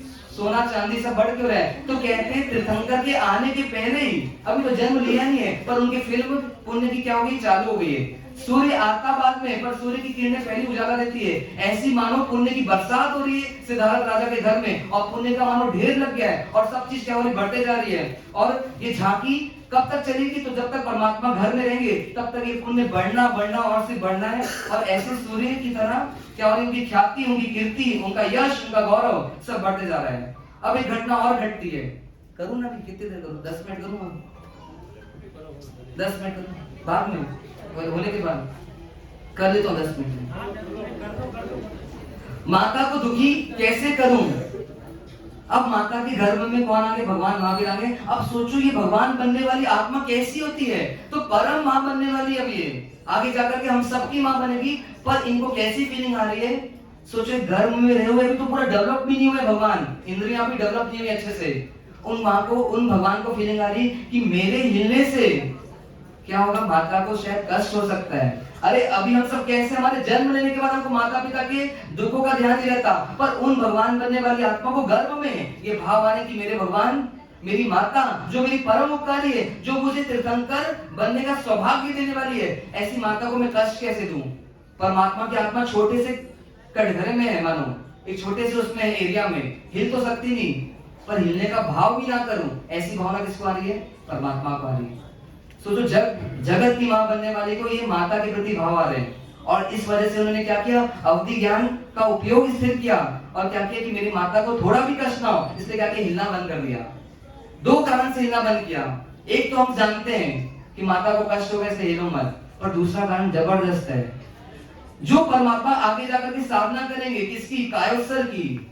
जो काम मुझे दीक्षा लेकर के करना है, जो काम मुझे गृहस्थ जीवन में करना है, कायोत्सर्ग करना है, मतलब स्थिर होना है आत्मा में, वो काम मैं अभी से चालू कर दूं। मानो क्या किया, उस गर्भ काल में रहते हुए मानो परमात्मा क्या कर रहे हैं, कायोत्सर्ग की साधना प्रारंभ कर दी है, और ऐसे 9 महीना सोचते कि मैं कायोत्सर्ग में रह करके अपना गर्भ काल बिताऊंगा। पर जब माँ कुछ समय के बाद सोचती मेरा गर्भ तो हिल ही रहा है, तो माँ कैसी हो जाती है? कैसे हो जाएंगे? हमको एक पीड़ा देखी नहीं है। कहते माँ का जन्म बच्चे को नहीं देती, बच्चा किसको जन्म देता है? माँ को जन्म देता है। तो जब परमात्मा हिलना बंद कर देते हैं तो माता का दुख एकदम से बढ़ जाता है। कैसा विलाप करती कि हाय, किस काल ने मेरा क्या किया, इस गर्भ का हरण कर लिया, मैं कैसी अभागिनी हूँ, इस परमात्मा के दर्शन नहीं कर पाई, उसके पहले ही परमात्मा को किसी पिशाच ने छीन लिया है। ऐसी वेदना होती है उनको। अरे विधाता कम से कम एक बार उनके दर्शन कराता, उसके बाद ले जाता। ऐसी नए नए कल्पनाएं, भय, आकुलता, व्याकुलता उस माँ के सोच में आ गई है, और माता दुखी होकर के बार बार बेहोश होती है, और राज्य में क्या हो गया, शोक छा गया है, मानो सब जगह अंधेरा छा गया, ऐसी फीलिंग सब जगह फैल रही है। फिर परमात्मा कुछ समय के वापस अवधि ज्ञान लगाकर देखते हैं, अरे मैं तो माँ के अच्छे के लिए क्या किया था, अपने आप को हिलना बंद किया था, पर माता तो और दुखी हो गई। और फिर परमात्मा को समझ आता है कि माता दुखी किसकी वजह से हो रही है, परमात्मा की वजह से कि अपने मोह की वजह से? मोह की वजह से दुखी होती है। वो सोच लेते हैं कि आज मैं भी आया नहीं हूँ इस जीवन में, उसके पहले इनको इतना मुझसे मोह है, तो क्या होगा जब मैं आऊंगा और जब मैं प्रवचन लूंगा, जब मैं नग्न होकर के निकलूंगा इस दुनिया में, तब कैसा इनकी विलाप होगा, कैसे ये रोएंगे, इस दुख को सह नहीं पाएंगे और शायद इनकी दुर्गति हो जाएगी। और क्या किया, उस समय एक निर्णय किया कि जब तक माता पिता इस संसार में रहेंगे तब तक क्या करूंगा, संयम नहीं लूंगा। पर हम सबका क्या निर्णय है कि मेरे माता पिता चले जाएं, उसके बाद भी हम क्या करते हैं, दीक्षा नहीं लेते हैं। मानो परमात्मा ने उनके जाने के बाद दीक्षा ली, पर हमारे माता पिता के जाने के बाद भी हम दीक्षा नहीं लेते। पर एक दूसरा अर्थ है, एक दूसरा अर्थ और उस अभिग्रह में छुपा हुआ है। वो अर्थ क्या है कि जब तक माता पिता रहेंगे तब तक क्या करूंगा, जो काम मुझे वन में करना है वो काम इस क्या करूंगा, इस भवन में, मतलब इस राजघराने में करूंगा। मतलब साधना तो मैं भी करूंगा ही, पर सिर्फ वेश का परिवर्तन नहीं करूंगा। मानो एक ऐसा निर्णय किया। सोचो, आदिनाथ परमात्मा ने माता को छोड़ा, आज बताएंगे महाराज साहब आपको, दीक्षा लेने की पहले ही छोड़ दिया, और भगवान महावीर ने उनको छोड़ा नहीं, उसके बाद दीक्षा ली। ऐसा दो अलग अलग जीवन क्यों दिख रहे हैं?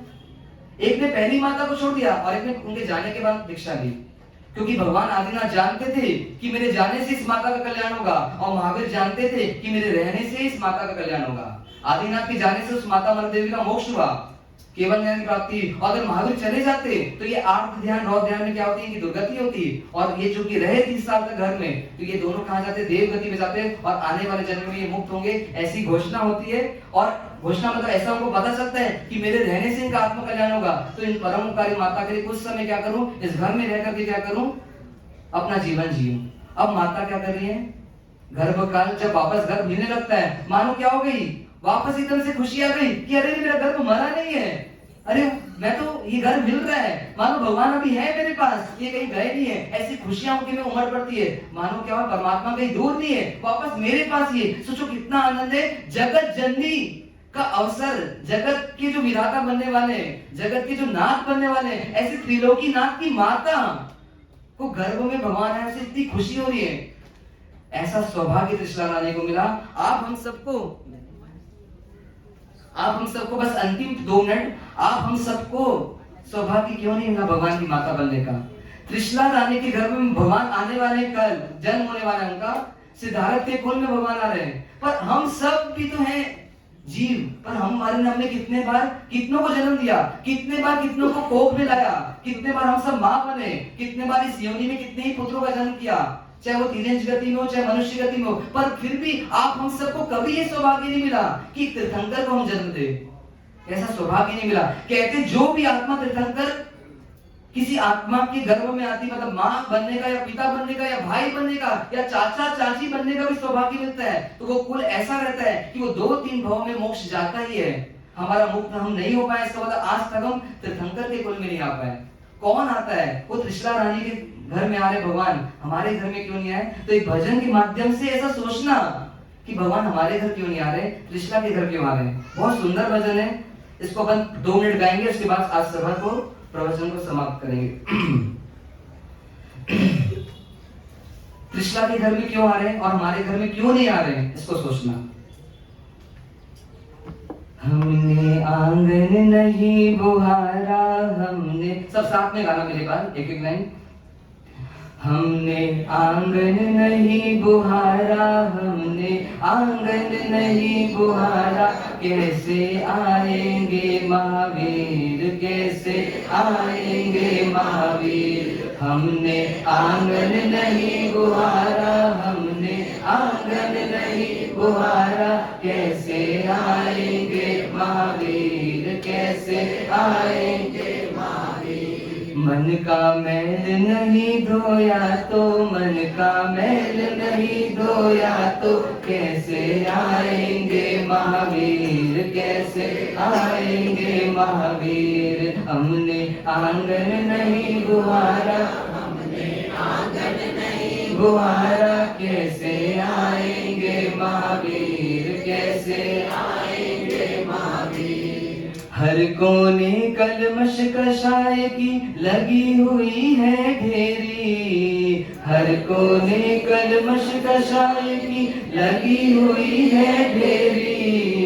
नहीं ज्ञान की किरण कहीं पर, हर कोठरी अंधेरी। नहीं ज्ञान की किरण कहीं पर, हर कोठरी अंधेरी। आंगन चौबारा अंधियारा, आंगन चौबारा अंधियारा, आंगन चौबारा अंधियारा। कैसे आएंगे महावीर, कैसे आएंगे महावीर। हमने आंगन नहीं बुहारा, हमने आंगन नहीं बुहारा। कैसे आएंगे महावीर, कैसे आएंगे महावीर। हृदय हमारा पिघल न पाया, जग देखा दुखियारा। हृदय हमारा पिघल न पाया, जग देखा दुखियारा। किसी पंथ भोले ने हमसे पाया नहीं सहारा। किसी पंथ भोले ने हमसे पाया नहीं सहारा। सूखी है करुणा की धारा, सूखी है करुणा की धारा। कैसे आएंगे महावीर, कैसे आएंगे महावीर। हमने आंगन नहीं बुहारा, हमने आंगन नहीं बुहारा। कैसे आएंगे महावीर, कैसे आएंगे महावीर। अंतर के पट खोल देख लो, ईश्वर पास मिलेगा। अंतर के पट खोल देख लो, ईश्वर पास मिलेगा। हर प्राणी में ही परमेश्वर का आभास मिलेगा। हर प्राणी में ही परमेश्वर का आभास मिलेगा। सच्चे मन से नहीं पुकारा, सच्चे मन से नहीं पुकारा, सच्चे मन से नहीं पुकारा। कैसे आएंगे महावीर, कैसे आएंगे महावीर। हमने आंगन नहीं बुहारा, हमने आंगन नहीं बुहारा। कैसे आएंगे महावीर, कैसे आएंगे महावीर। निर्मल मन हो तो महावीरा, चंदना के घर आते। निर्मल मन हो तो महावीरा, चंदना के घर आते। बाकुला का भोजन करते, कष्ट उनका मिटाते। बाकुला का भोजन करते, कष्ट उनका मिटाते। इस पर हमने नहीं विचारा, इस पर हमने नहीं विचारा, इस पर हमने नहीं विचारा। कैसे आएंगे महावीर, कैसे आएंगे महावीर। हमने आंगन नहीं बुहारा, हमने आंगन नहीं बुहारा। कैसे आएंगे महावीर, कैसे आएंगे महावीर। मन का मैल नहीं धोया तो, मन का मैल नहीं धोया तो। कैसे आएंगे महावीर, कैसे आएंगे महावीर। कैसे आएंगे महावीर, कैसे आएंगे महावीर। परमात्मा कल आ रहे हैं। आप हम सबको भी इतना सौभाग्य है कि परमात्मा को अपने गर्भ में ला सके, परिवार में ला सके।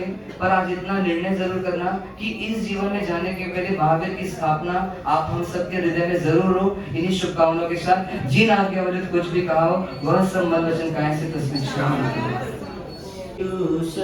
प्यारे हमें जगाने आए हैं। पर्वराज पर्यूषण प्यारे हमें जगाने आए हैं।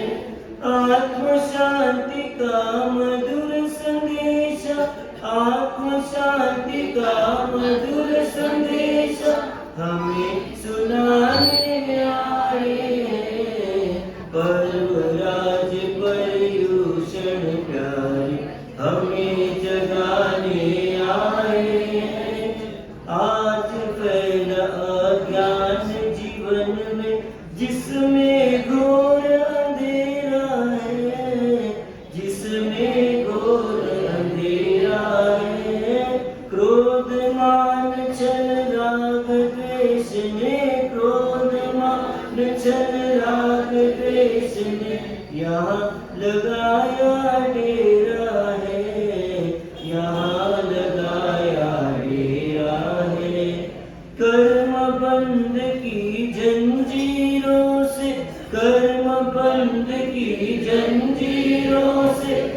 हमें चुराने आए हैं, पर्वराज पर्यूषण प्यारे हमें जगाने आए हैं, पर्वराज पर्यूषण प्यारे हमें जगाने आए हैं।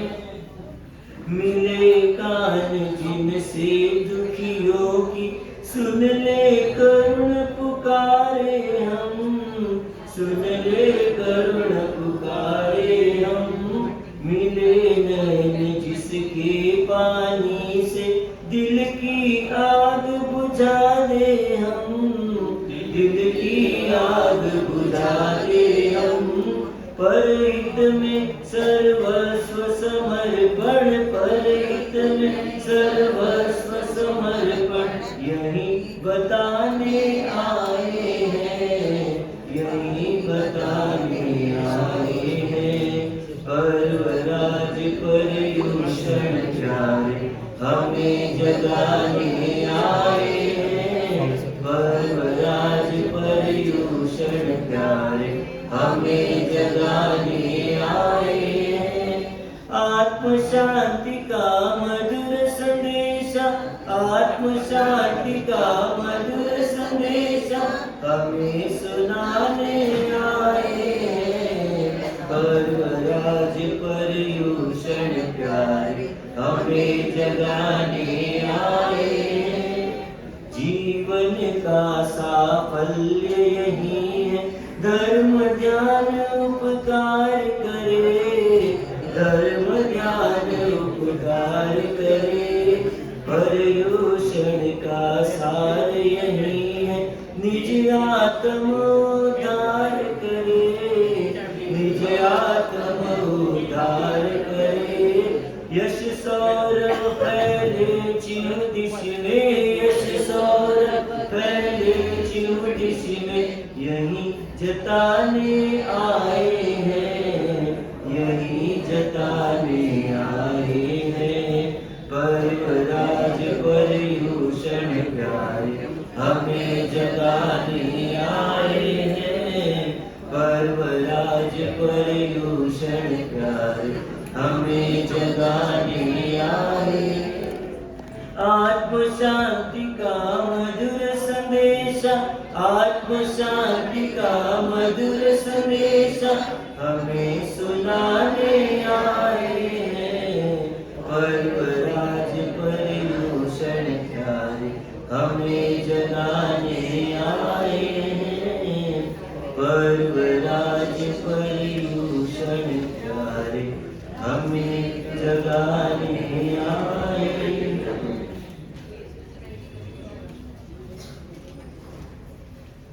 जी हाँ, पर्वराज पर्यूषण हमें जगाने आए हैं।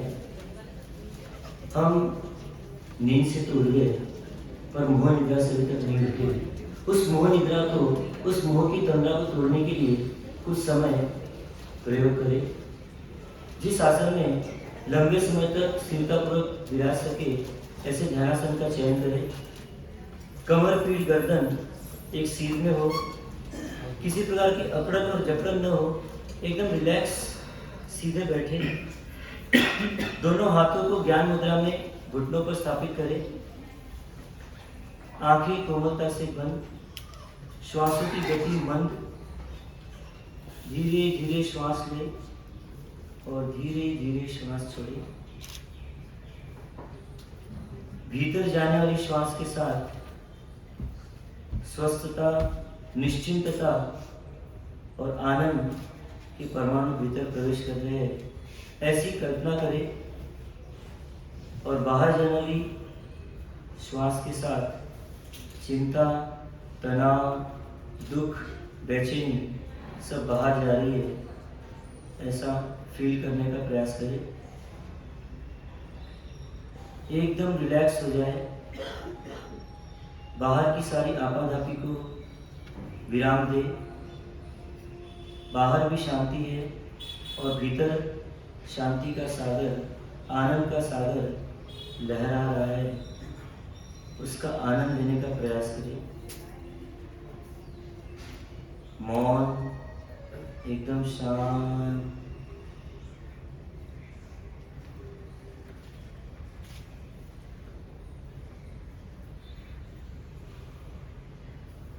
मन शांत, तन स्थिर, विकल्पों को विराम और सहज आनंद की प्राप्ति।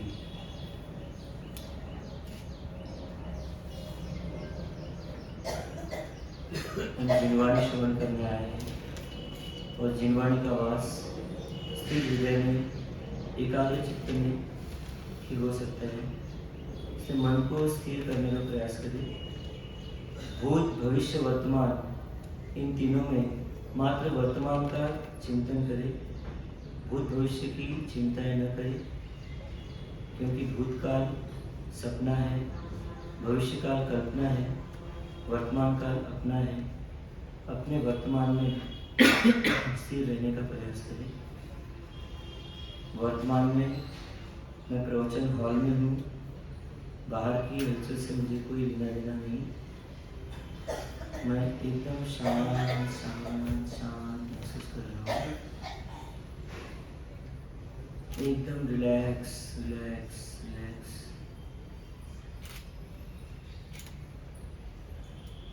भीतर की शांति को फील करिए।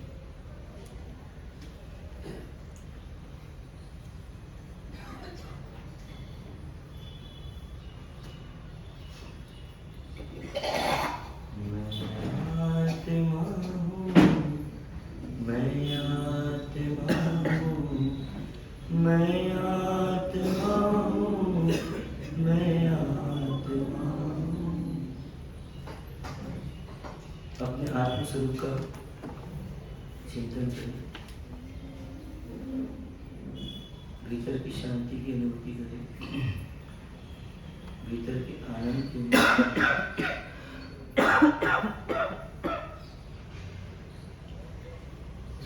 मैं पूर्ण स्वस्थ हूँ, मैं पूर्ण आनंद में हूँ, मैं पूर्ण सुखी हूँ, क्योंकि मैं ज्ञान स्वभावी आत्मा हूँ, मैं सजानंदी आत्मा हूँ, मैं निजानंदी आत्मा हूँ। पर में मेरा कोई संबंध नहीं, पर से मेरा जुड़ा नहीं। मैं निज में रहने वाला हूँ, निज में ही विश्राम करने वाला हूँ। एकदम रिलैक्स रिलैक्स रिलैक्स।